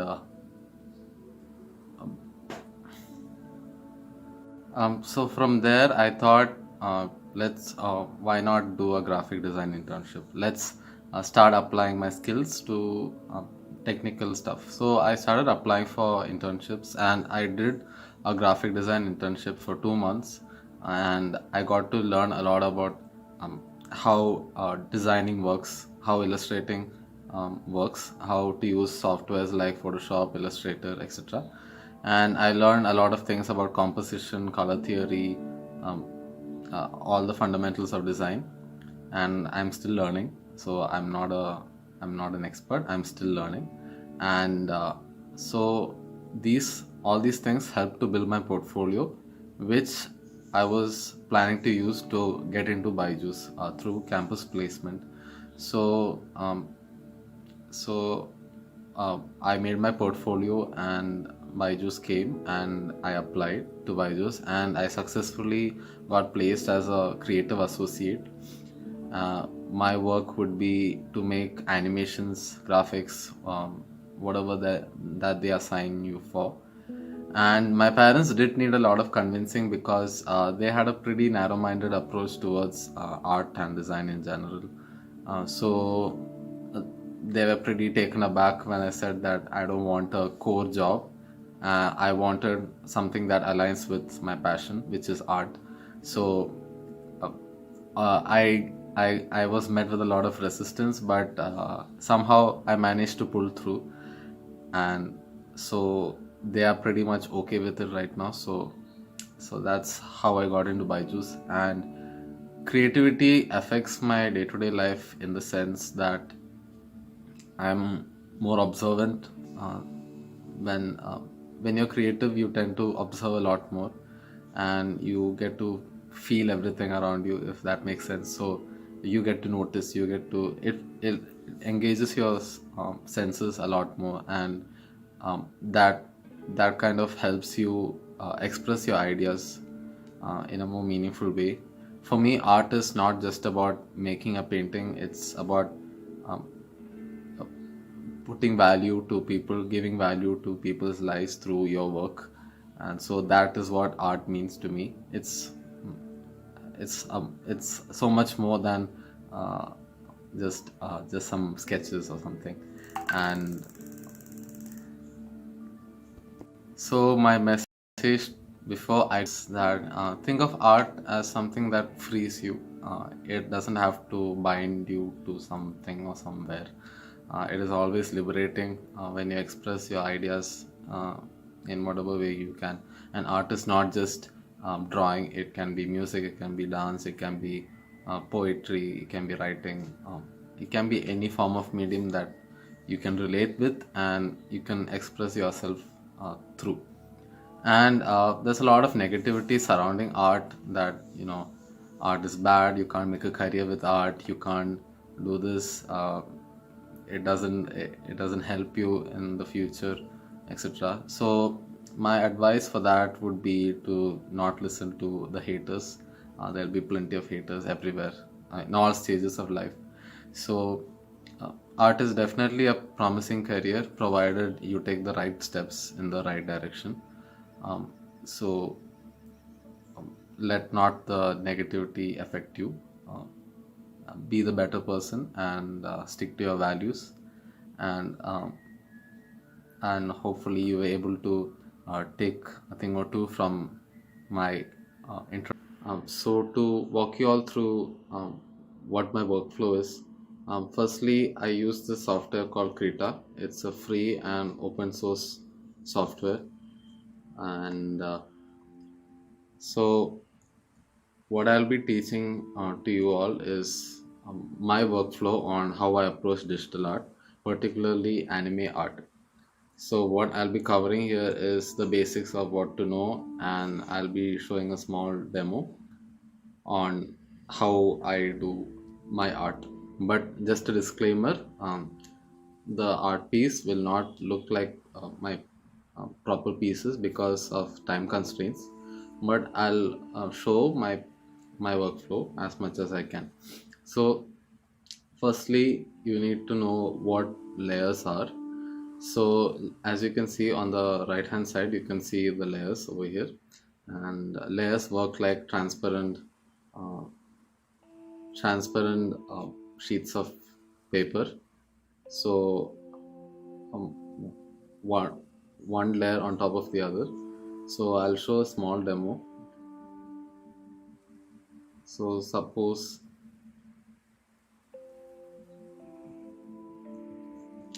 you make a layer here and you draw something and you make another layer on top. Whatever you do on that layer doesn't affect the layer below, but let's say you make a layer on top of this layer. So whatever you do, it's like covering, if that makes sense. So that's all about the layers part. It's just a brief idea. And next part would be the brushes. Krita has a lot of brushes. So as you can see, this is the G pen that I'm currently using even over here. So this is my G pen. This is the marker dry. This is a pencil brush. This is a chalk brush. Krita has a variety of default brushes, and you can even download and use a lot more. So that's that. And there are other tools in Krita that you may use. One is this rectangle tool, and circle, polygon, and there's a gradient tool which helps you to make gradients, and the eyedropper tool helps you to select color. So, and it can also be toggled by pressing control. So you press control and it automatically switches to this color picker eyedropper tool. So, and the selection tool helps you to move things around. And so that's pretty much the tools that I use. I don't use the other tools like the Bezier tool. My workflow doesn't require me to use that, so I do not use them. So coming to the demo part, today I'll be teaching the basics of how to draw this figure. I won't be drawing from scratch, but I'll be showing the outline of what to do. So firstly, you take a very very near black color, not exactly black, but a near black, and I'm selecting a brush. And what you do is first draw the skeleton.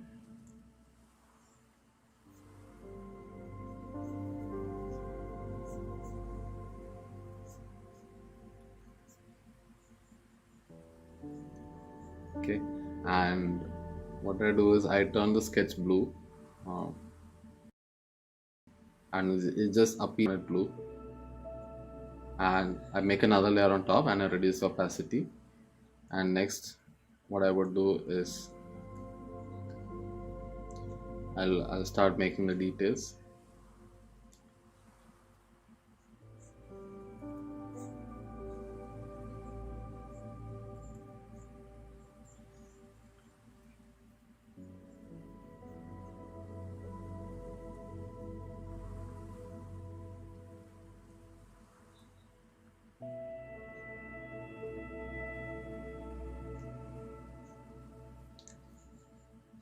I'll reduce the visibility here and I'll make the sketch blue. I'll make another layer on top and go for a cleaner line art.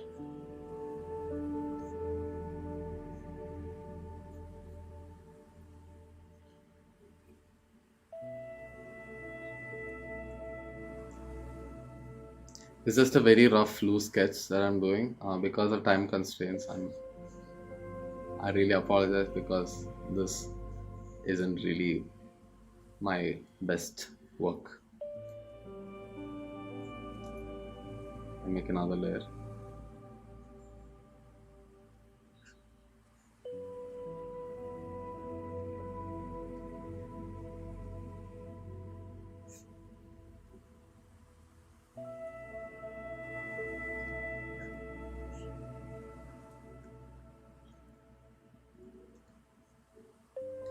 You can zoom in by pressing the plus.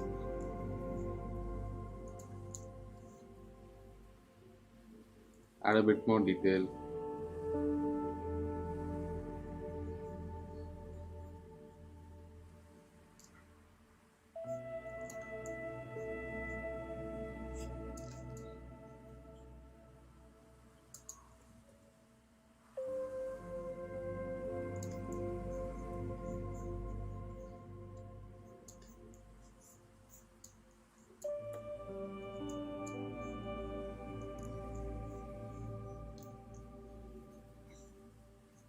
Now we can go to the painting stage if you want, or you can make a final line art and then proceed.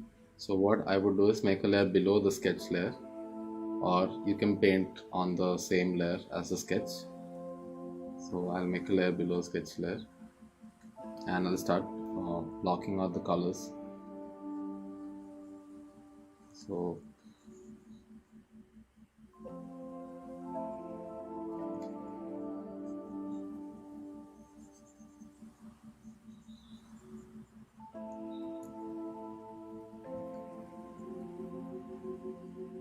also you can use this selection tool to block out colors faster.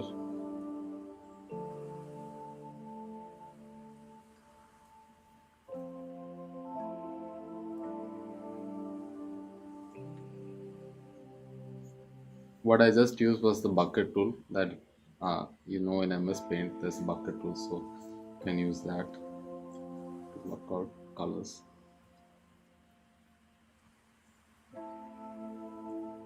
So let's move to the shadows part. So select a darker color and make the shadows.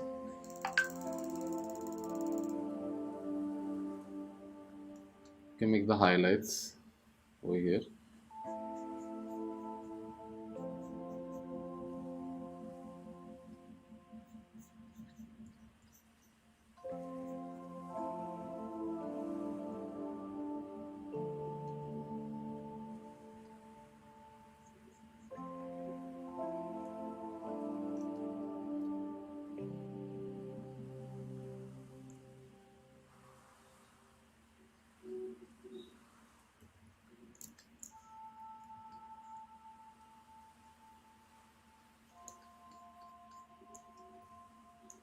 You can maybe bring an artistic approach to your art by using this artistic brush.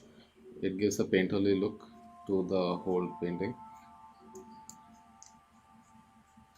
So maybe this is very good for drawing hair.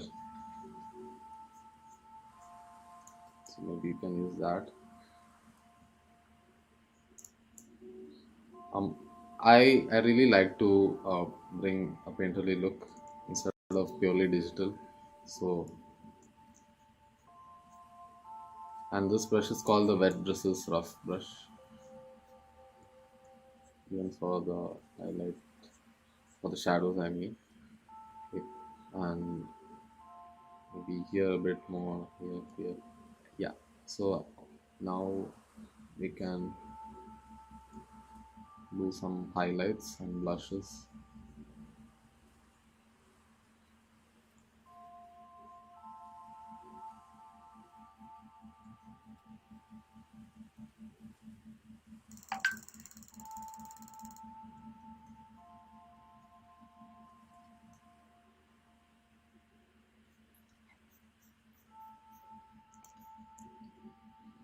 Also, you can bring a few highlights on the hair. Um,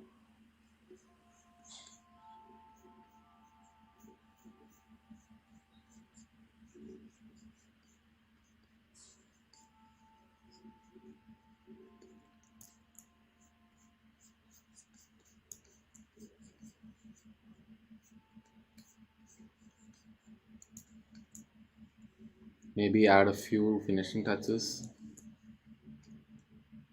I prefer to keep my sketch a very dark brown because I don't know, I really like dark brown as a sketch color. So maybe add your eyelashes.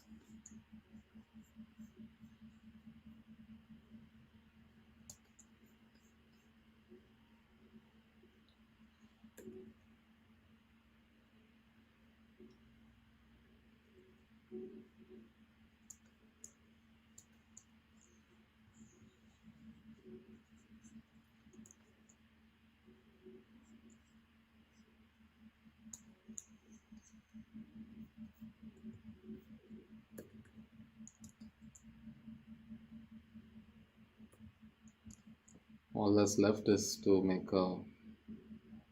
I mean, there is a lot of other things to do, but let's make a layer here and let's fill it with a light blue color and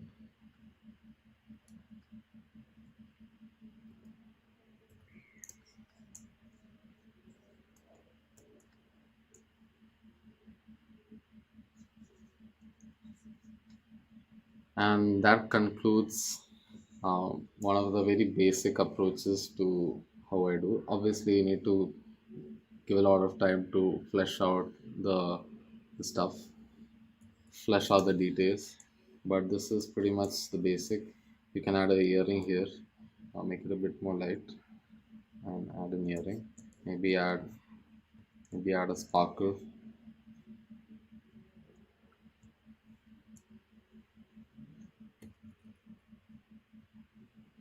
So this is my approach to digital art. So hope you were able to understand a thing or two. Feel free to contact me if you have any queries regarding digital art, how to approach, and that concludes my workflow. Thank you.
Is my art good enough?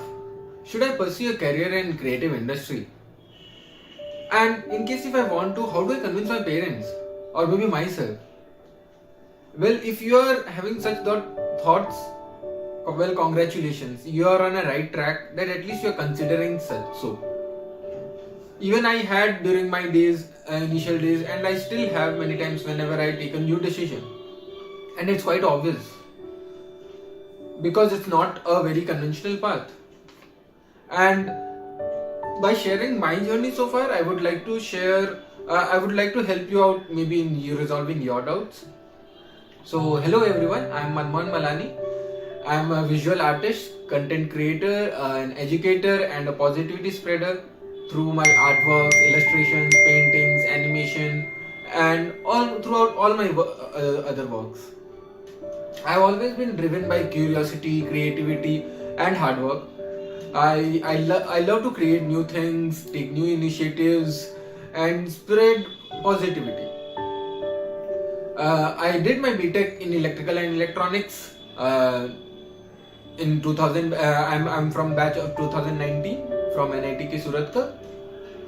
Presently, I am creative associate at Byju's. My work involves creating fun and interactive educational videos. To be precise, it focuses more on the post-production part, where I take care of the animation on the pre-recorded videos. So, and after, like, apart from my job life, I keep exploring new art mediums, paintings, watercolors, illustrators, and yeah, I have explored a lot other mediums as well. So if you notice all this, you would see that this is quite different from engineering, which is my actual academic background. So how did this transition happen? Well, as Steve Jobs has said that you can't connect the dots looking forward. You can always connect the dots looking backward, and you need to trust that this present dots will somehow connect in the future. And I motivated by that quote only, I kept moving ahead, a step by step, took baby steps, and it kept building on. It wasn't a planned journey as such. So if I say starting from my childhood, so before starting about the full journey, I would like to mention that I won't be going into the technical details as such of my actual animation, like how to do and all, because I think firstly there is a ton of resources, better resources which compared to which I can cover in 5 to 7 minutes, and also it is quite broad to cover any topic right now. You can find tons of resources. I would you can reach out to me, and I will definitely share the resources. So yeah, from my childhood I was actually interested into art, creativity, drawing, painting. I used to go to drawing class for a few years, and I think the spark began that only. So making some nice birthday cards or the project works, the creative colorful project works, all those are fond memories. So it all started from there, and I think that is a part of everyone's childhood, most of us. But I lost connect with art when the entrance exam preparation started for at least 2 to 3 years. And after that, after the class 12th, I joined NITK in electrical and electronics. And I must mention that this was a by choice, because I had always keen interest in solar power and all, so that's why I chosen that department stream. And in my first year, I joined Artist Forum, and I think that was one of the best thing which happened in NITK for me. I met a lot of like-minded people, a lot of creative people. I had a lot of fun working for the fests, working for the workshops, events, and all other things. In one such intra-club workshop, I still remember that was the first instance when I got to know about Adobe Photoshop. So it was an intra-club workshop by Sarthak, one of my seniors, and in that I got to know about the software, and the interest kept building on. I was exploring YouTube and all to learn more and more, and I was just surprised by the amount of things that could happen in just that one software. And even now also I feel like I've just explored maybe 25% of only that. And my kept interest started exploring more into graphic design, visual hierarchy, color theory, and all such related topics. I was creating posters and all other things for the events in colleges. And then the interest began in video editing also. It was mostly at that time linear video editing, and I was doing some simple teasers, videos for club events and all. So yeah, this is how it all began. And gradually I was getting more into like similar things. Like we were creating I was part of a short film also for the NITK Film Fest we did, and then we made an NITK Freshers video we had started in 2018. So all those things were kept building on, and I was going more and more into that space. But at the same time, my academics were also going on parallelly, and I had an interest in that also. So it was quite a difficult choice for me to choose one of them, and I was quite confused actually. So that where am I going? Where am I heading towards? And then I asked one of my seniors, Nathan. He went into NID, National Institute of Design, after pursuing engineering. So I asked him about this doubt, and he said, keep working on both until you will yourself get a final call from your within that where you should go forward. So until then, just keep exploring both the path, and you will settle in some time. Although that was a small piece of advice, but it meant a lot to me, and I kept exploring until I got the final call, which was in my third year. Towards the end of the third year, I had definitely made the plan that I will be making a career, choosing go in the creative industry rather than the engineering.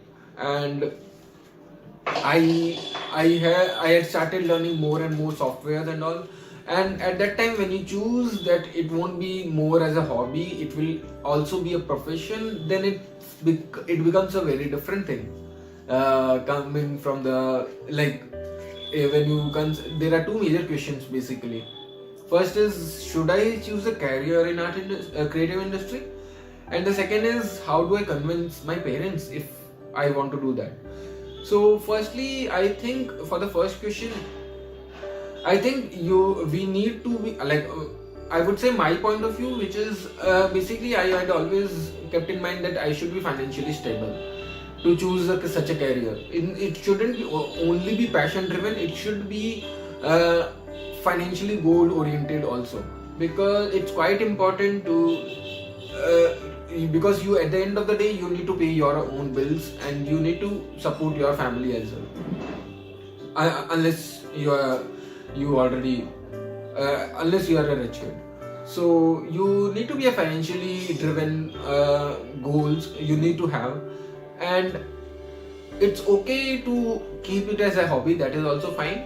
But once you are making as a career, we need to consider that it should be financially sustainable also. And in present times, I feel it is quite possible. So you can maybe if you are currently taking up some another job, it's okay. You can keep doing side gigs, side projects until you get until you go into the full-time work. The second is parents. So that is a very subjective issue. It varies from different people to different people, and I believe once we sit down, explain them, I think they will understand if we tell them about our financial planning, about our how it is possible in this space also. Because I think even now also my parents don't quite know what my exact work is, animation. So we need to sit, make them understand what it is about, how you can also make a career in that. So we need to do that if they are not aware about. So yeah, that's it. I hope most of the times they will understand. And then so yeah, now once I've chosen that I would be taking it as a career, the recruitments were coming in the and the only company which comes at NITK is Byju's in this space. So right now, at least in the year 2019. So otherwise I would have to choose for the off-campus placement. So I was just exploring both of them, and right now, and that point of time, by the end of my third year, I thought that I will first focus completely toward Byju's. I will make portfolio work and all, and then I'll move toward the off-campus also, because it's a comparatively easier to get in an on-campus job because I was choosing a different stream. So I talked to my seniors, I explored what should I learn, what should I not learn. I researched about the company, what do they need, what are they looking for. And then at the end of third year, I started exploring two softwares, which were Illustrator and After Effects. So these two were my major targets. So initially I started learning Adobe Illustrator, and I learned it by a personal project. So I did 36 days of type. So it was this project, 36 days of type, where I made some different elements. You can see right now that from A, B, C, D, different elements. It was a little deviated from the actual 36 days of type project, but it taught me a lot, and I got a pretty good hang of Adobe Illustrator. And then for learning After Effects also, I used the same approach. I kept the same approach. I created small animated videos and all to understand too gradually, because each of the softwares, be it Illustrator, Photoshop, or any Adobe, or be it of any other, be it Blender, Krita, or any other design software, all are quite overwhelming, and they have lot, if you see in the start. So you need to take gradually small steps and learn small simple projects, and then you need to move ahead. And there are tons of resources, tutorials available, which I used while learning for Adobe Illustrator and After Effects. So it's quite possible in present times, I would say. And then I was quite happy. I'm quite happy that I got into Byju's, and it was a really good. See, because I had a doubt that okay, everyone is applying for other companies and all. Why am I not applying? I had my doubts, because I had thought, no, I would only apply for Byju's. Otherwise, I'll just see some off-campus interviews, companies. So you might say that some people might feel that might be an overconfidence, but I had actually made a focus plan that I would only be going into that by the end of the final year. But yeah, it's okay if you are considering to apply for other companies. That is a normal thing. And then in my final years, we did a lot of other interesting projects. It was a grad book. We started. I was part of the grad book design team. And then in the final year, we at Artist Forum did the beach wall mural. So that was also another very demanding project, and quite satisfying, of course. And then at the end of my final year, I did NITK Life project. This was a personal project again one more. So this was inspired by another artist. She makes continuous art. On Instagram, it's called Continuous Art Project. So I was quite inspired from that account, and then I started. I thought, okay, let's know if not hers is a complete continuous. I made for the NITK Life a one scroll where I covered various parts of NITK Life, and I was quite surprised.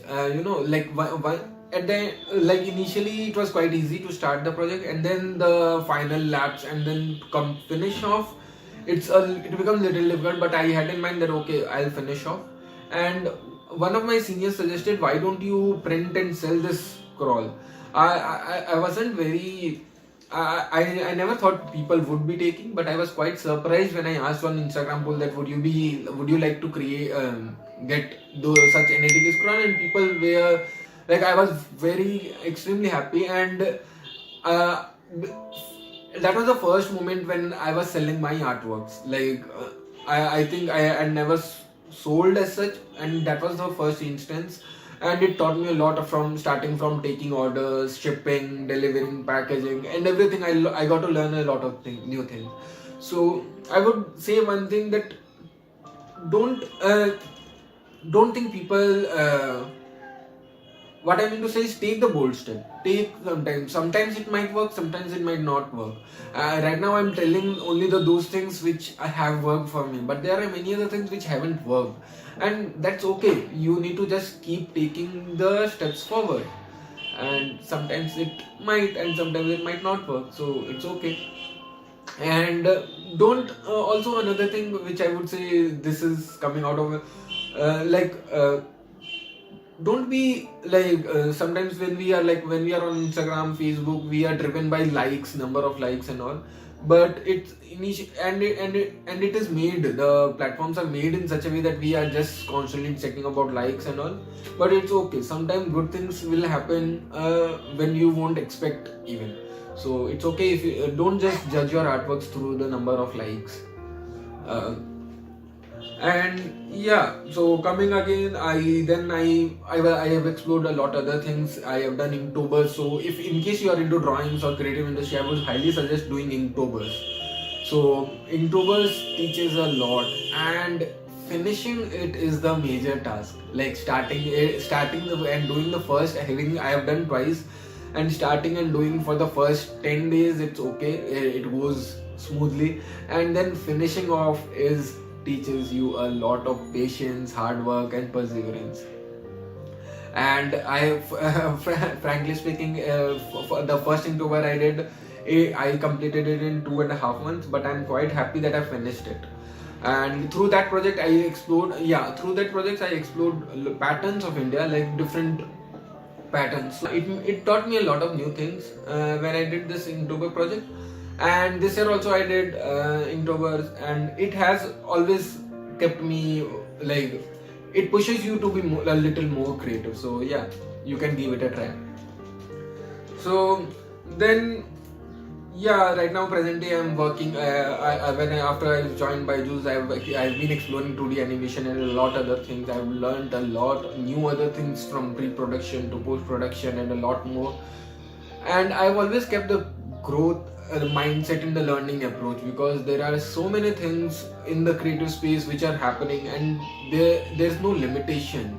It can be in everything, be it the VFX, camera, photography, cinematography, or the animation, lettering art, digital illustration, digital paintings, and now which the next coming up generation, which is the 3D, the AI, VI, all those things. So there is a lot of scope in that, so keep exploring all those things.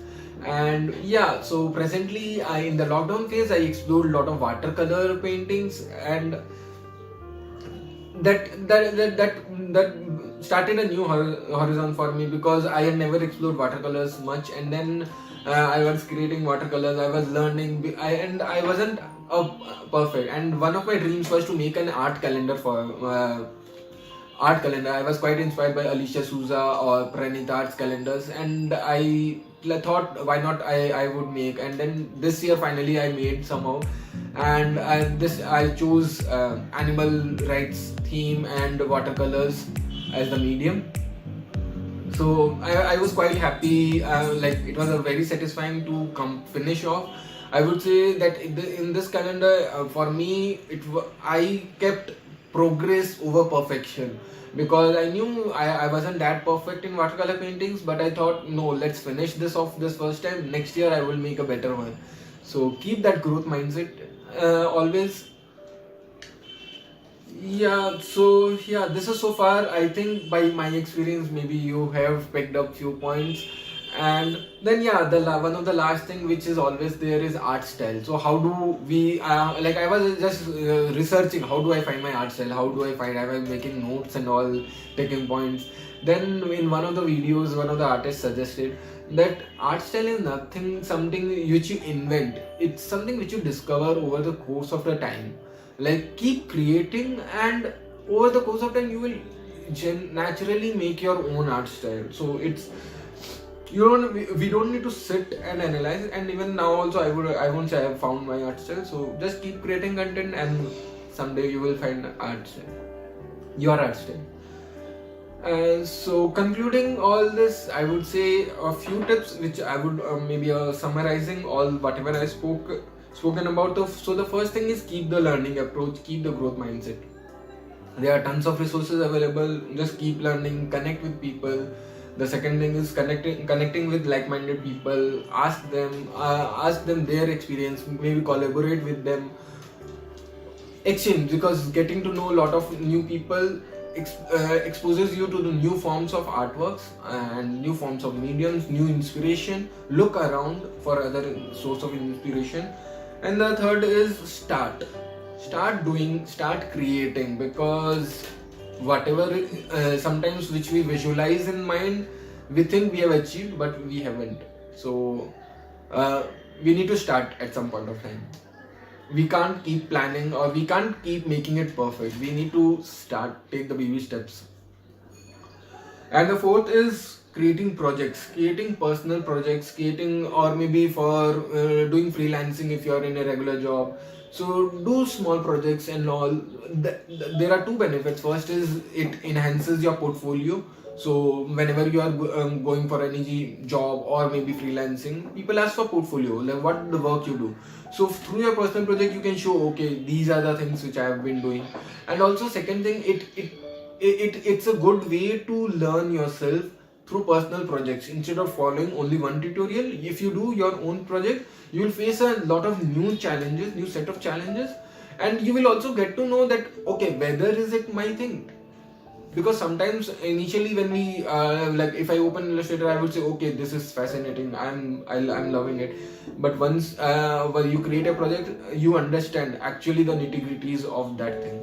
Then there are a lot of tons of resources, explore them. There are a lot of podcasts about how do I choose a career, or starting career, or selling, or making website of your own, or going for a full time, or going into freelancing. There are tons of resources and books, podcasts, lot of things are there. So do check out. So if I say few resources, one is the platform for artists.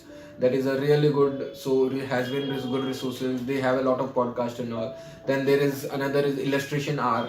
So that podcast is quite also good.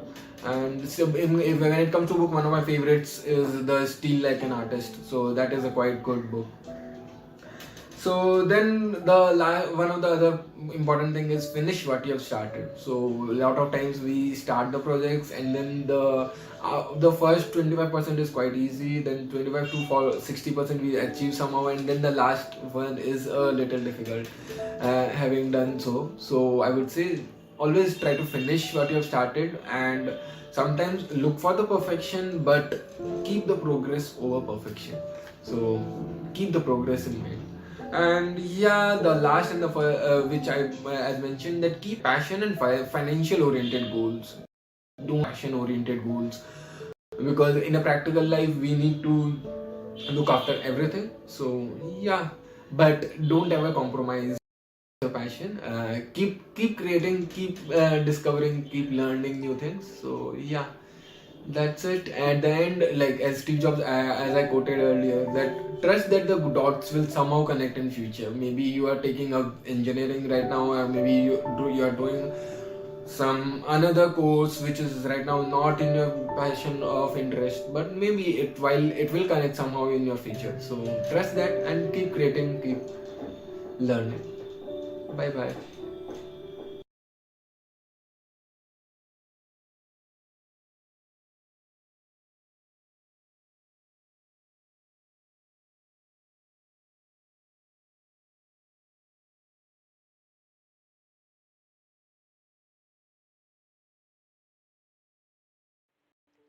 Hello everyone, my name is Pradyumna.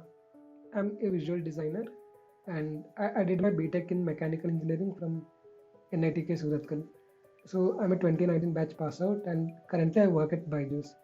So I work as senior creative associate and I'm a motion graphics artist there. So my degree has nothing to do with my job, and I also do freelance work in design. So I create logos, illustrations, posters, user interface, and many things. And today I'll be sharing my journey on how I got here and how I discovered my passion and what helped me. Since childhood, I was very curious. I was a very curious kid, and if I find something interesting, I was definitely learning that.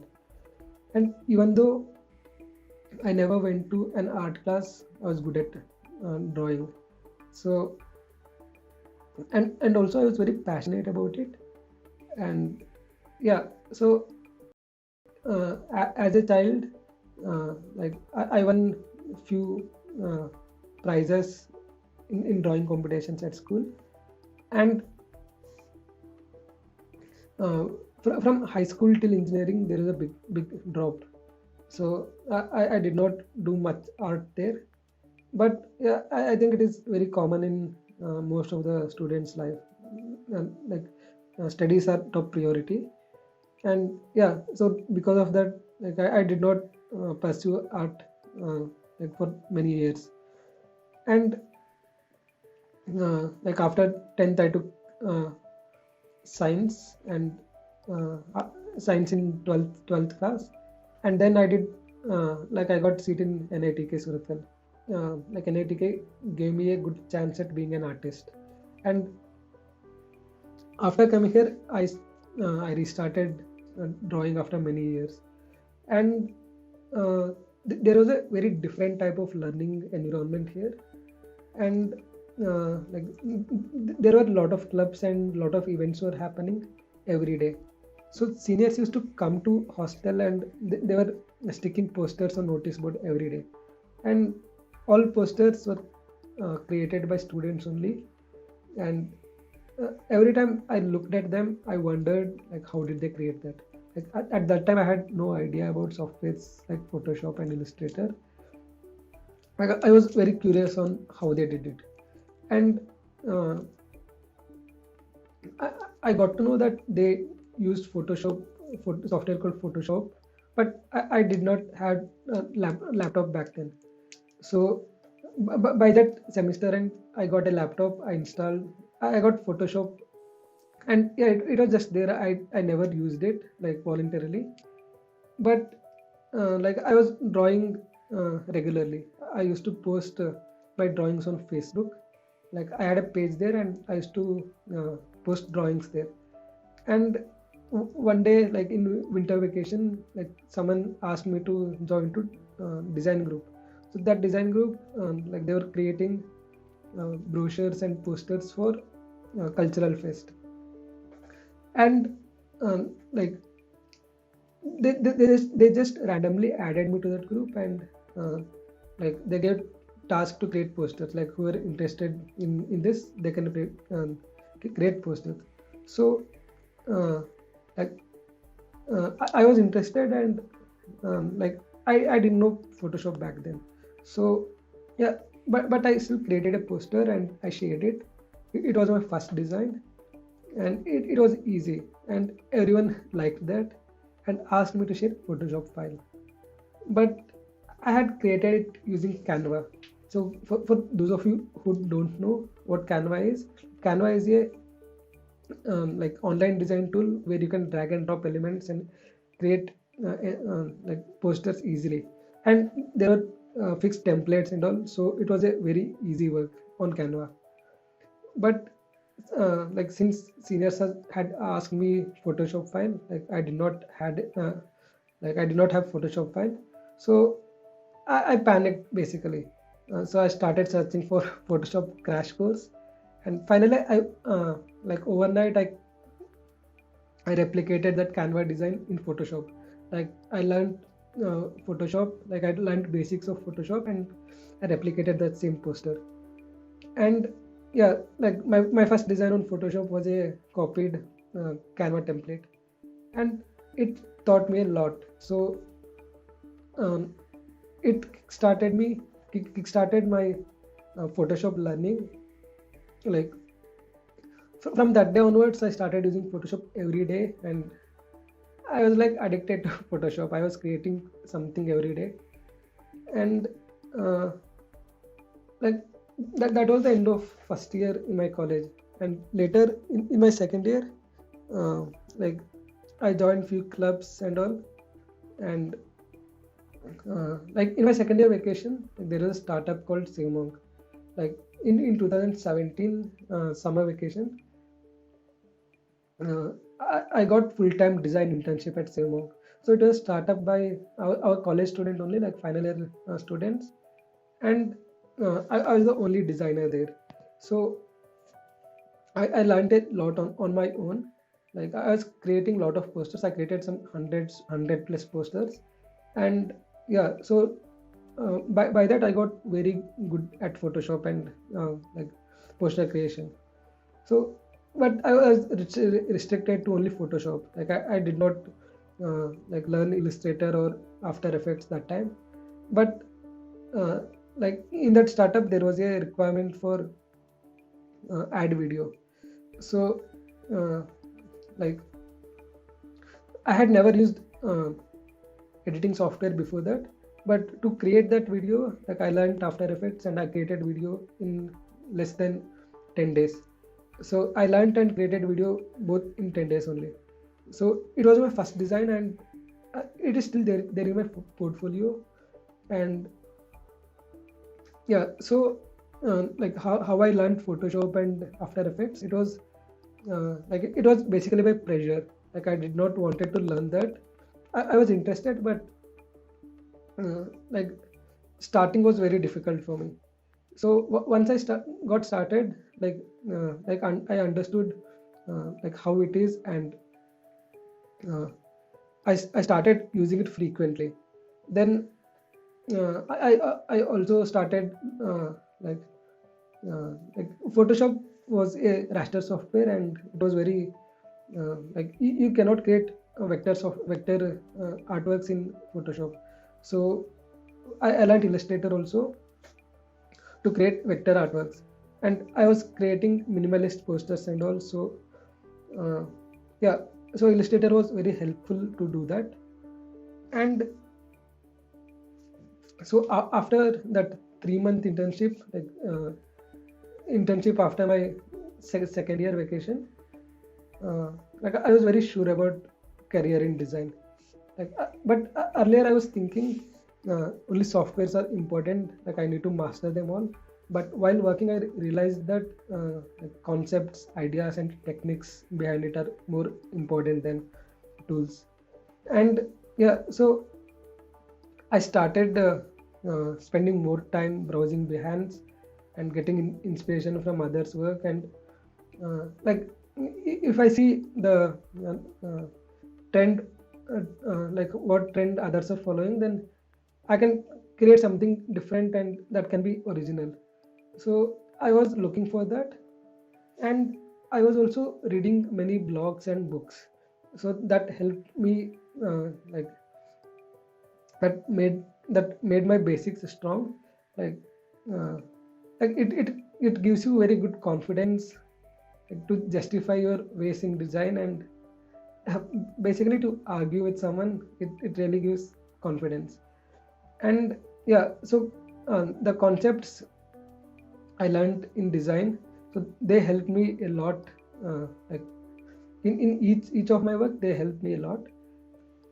From my third year, like I started involving in like almost all design projects happening in college. And I met like a lot of like-minded people. And I was there in many clubs and like cultural fest or technical fest design teams. And there I created a lot of logos and posters. And I was there in films club. So in films club, like I created many minimalist posters of movies. And uh, they are still my favorites. And in my final year, like I was there in a graduation book design team. And that project was really interesting. So by experience, like by experience in like design work which I was doing in college only, I developed very good eye for design.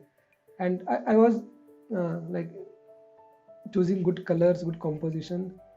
So like after that I started, not after that, same time I started looking for freelance opportunities.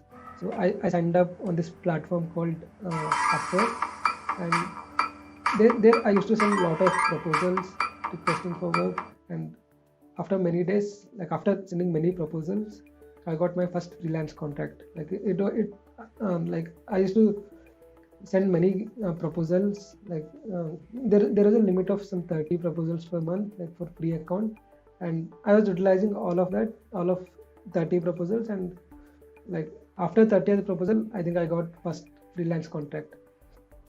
So like on Upwork I did lot of like varieties of projects. So I did logo designs, illustrations, I did t-shirt design, I did web design and social media design. And I also did like I also designed books, brochures. So one thing I learned while fighting for freelance gigs was there was competition. Like competition was very huge, and many might not be as good as you, but uh, like they knew how to show off their work. So if you do that right, then like people who show off their work, they usually win projects, like freelance projects. Or even in by the time I entered my final year, like I was very confident about my ability as designer with both tools and concepts. So like when people are preparing for placements, like I was relatively stress free. And I was not confused at all because I knew where I wanted to go, and I was already preparing for that. And also I started applying for design roles on LinkedIn, and many responded, and I gave few interviews also. And by that time Byju's also came to our campus. So Byju's was coming like visiting our campus from last few years. So they were looking for people who are in design roles. And yeah, so I participated and I got selected also. So it was the only on-campus interview I gave. And like I'm working in Byju's from June 2019. And yeah, so there are a lot of engineers in Byju's. So a lot of engineers who are working as designers in Byju's. And so whatever design skills I learned here, like I learned when I was in college, like helped a lot. And like good design skills with good content understanding gave good boost to growth. So like in Byju's, along with the design, the understanding like how we understand content and how we teach it, that is very important. And yeah, design is also important, but content stands like one position above the design. And like as a designer, I learned many things. And I learned to see things in a different perspective. So like learning design teaches you seeing things in new perspective, and it also teaches you empathy. And you understand, like you will try to understand what others are feeling. So that really helps when you're designing for someone. And like you will also learn to accept criticism. And as a design professional, like you'll be mostly designed for others. Like you can be doing some personal projects, but like as a design professional, you'll be mainly designing for others. Like you'll be designing for some large audience, or you'll be designing for some individual person.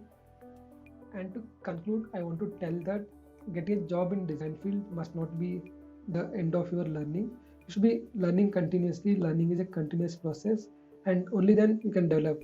And design field is like a vast mine. Like even after spending 4 years here, like I haven't even scratched the surface yet. So there is a lot to learn, lot to discover. Then only you can develop. Then only you can evolve as a designer. And Finally, I want to thank Creators Vision for having me as a speaker, and I want to wish good luck for all fellow creators and uh, all people who want to follow their passion. And yeah, so good luck, everyone, and yeah, thank you. Bye.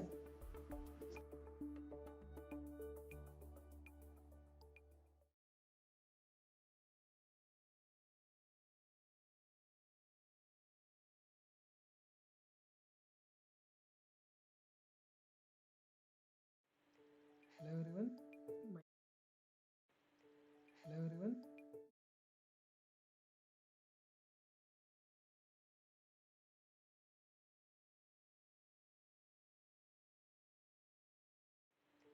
Hello, everyone. My name is Pradeep.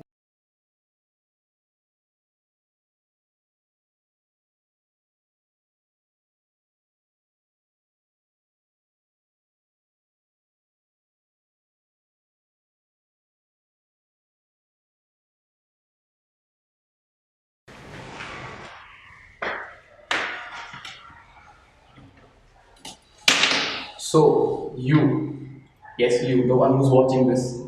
My name is Ayush, and I'm gonna speak about not me, but you today. So, I'm sure you will be in second, third year, or first year, maybe thinking about your future, what's gonna happen if you just end up take the creative road. Let me tell you, it's gonna be exciting, it's gonna be fun, and it's gonna be awesome. Okay.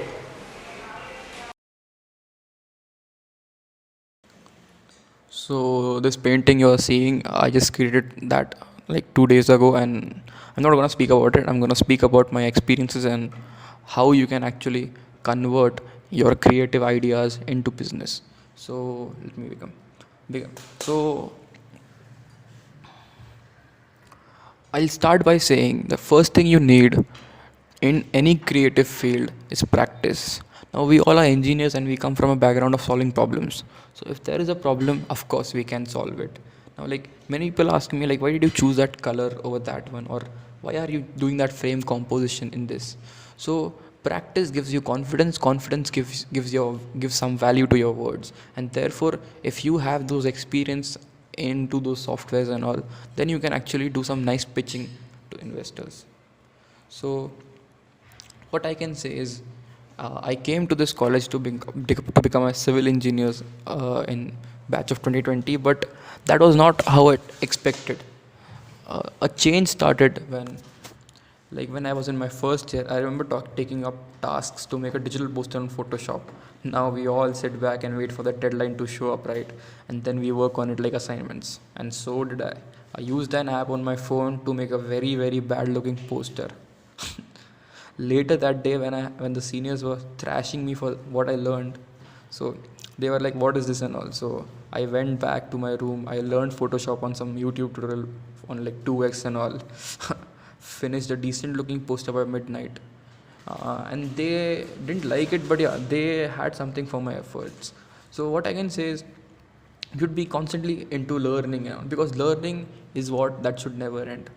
So that was an indirect start. As after that, start getting more posters, more videos, and more creative stuffs, which I enjoyed doing, because in the end it was my passion. Similarly, whatever passion you have, please continue following that, because that is only gonna make you touch the sky.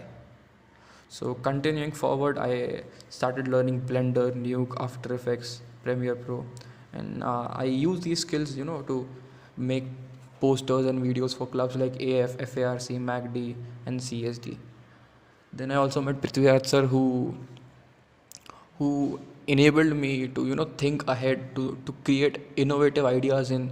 So therefore my journey with VFX started. VFX is all about what is there and what you can see. All the fight from all that you see in movies, that the fight of the transformers, the fight, the dragons flying in the movies. So how are they created? It's a very hectic task, it's a very difficult, but if you enjoy it, it's gonna be easy for you and anyone. So all these things I used to do, and that's when in by the end of my second year, I decided to start freelancing. Now freelancing can be good and can be bad. That depends on the experience. I know people who didn't have anything to do in freelancing. Like they made good accounts, they made good profiles, but they were not able to fetch, work and all. So what I did different was, you need to know your audience first. If you know whom are you gonna sell your video or whatever, your graphic or the character that you design or whatever your artwork that you can sell, just you should know the audience first, because the audience is the one who's gonna buy your product. So just make sure, if you are making a video for a online business who's into tea, who's into online shopping, just go ahead, go to the YouTube, go to Google, just search what these guys think, what are their color palettes, how do these guys design, and based on that you should show your work to them in such a way that they'll be like, okay, yeah, I think this guy has some experience. So you should be able to convince the people whom you want to sell, not by speaking but by your work.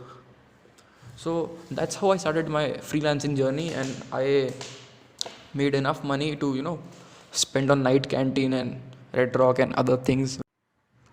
So yeah, following passion is nice. Like you can follow it and you can learn and all, but you should know how you can actually make a difference in the market, because that's where you have competitors, you have people, because it's not just you. I know Photoshop. Other guy who sits next to me also knows Photoshop. Now how am I better than him? So all these things come into picture. So my freelancing journey was cool. Like I still do freelancing sometimes when I'm too free and all, but I am totally not free right now. Even today I'm in my office anyways. So the whole point of this thing is, like, you should be capable enough, your work should speak for you, that's it. And that comes only by practicing, and again making similar videos, or a design, or whatever if you're into music, if you're into anything, if you're into guitar, just practice it, make it something that your quality shows.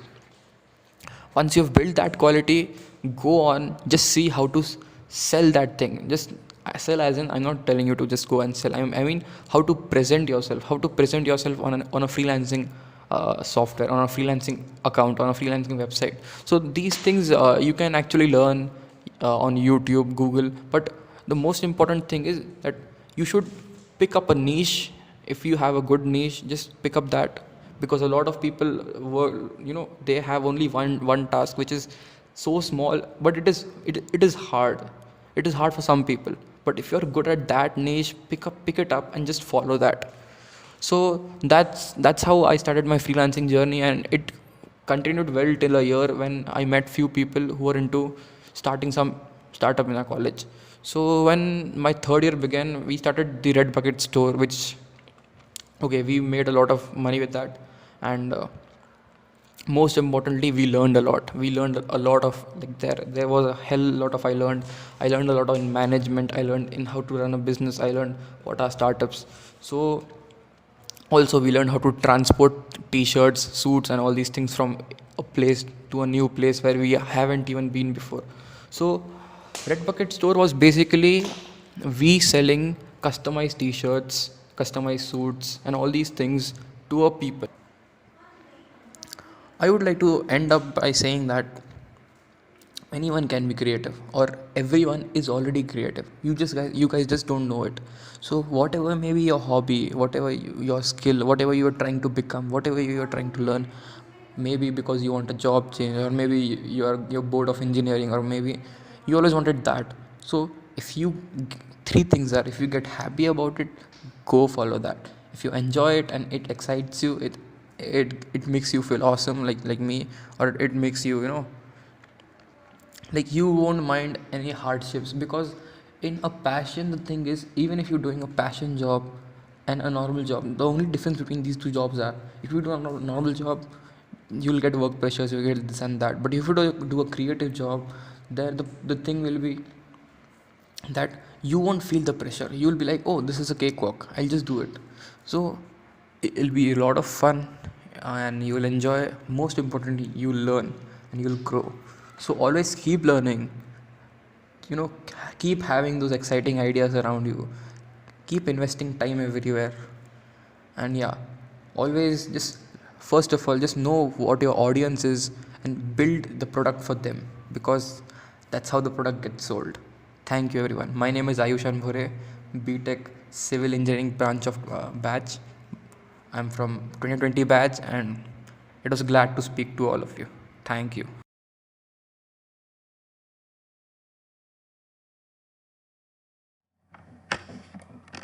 So with this, we end our Creators Vision Edition 2021. We'll be soon back this year with some workshops and some more videos. The live event ends here.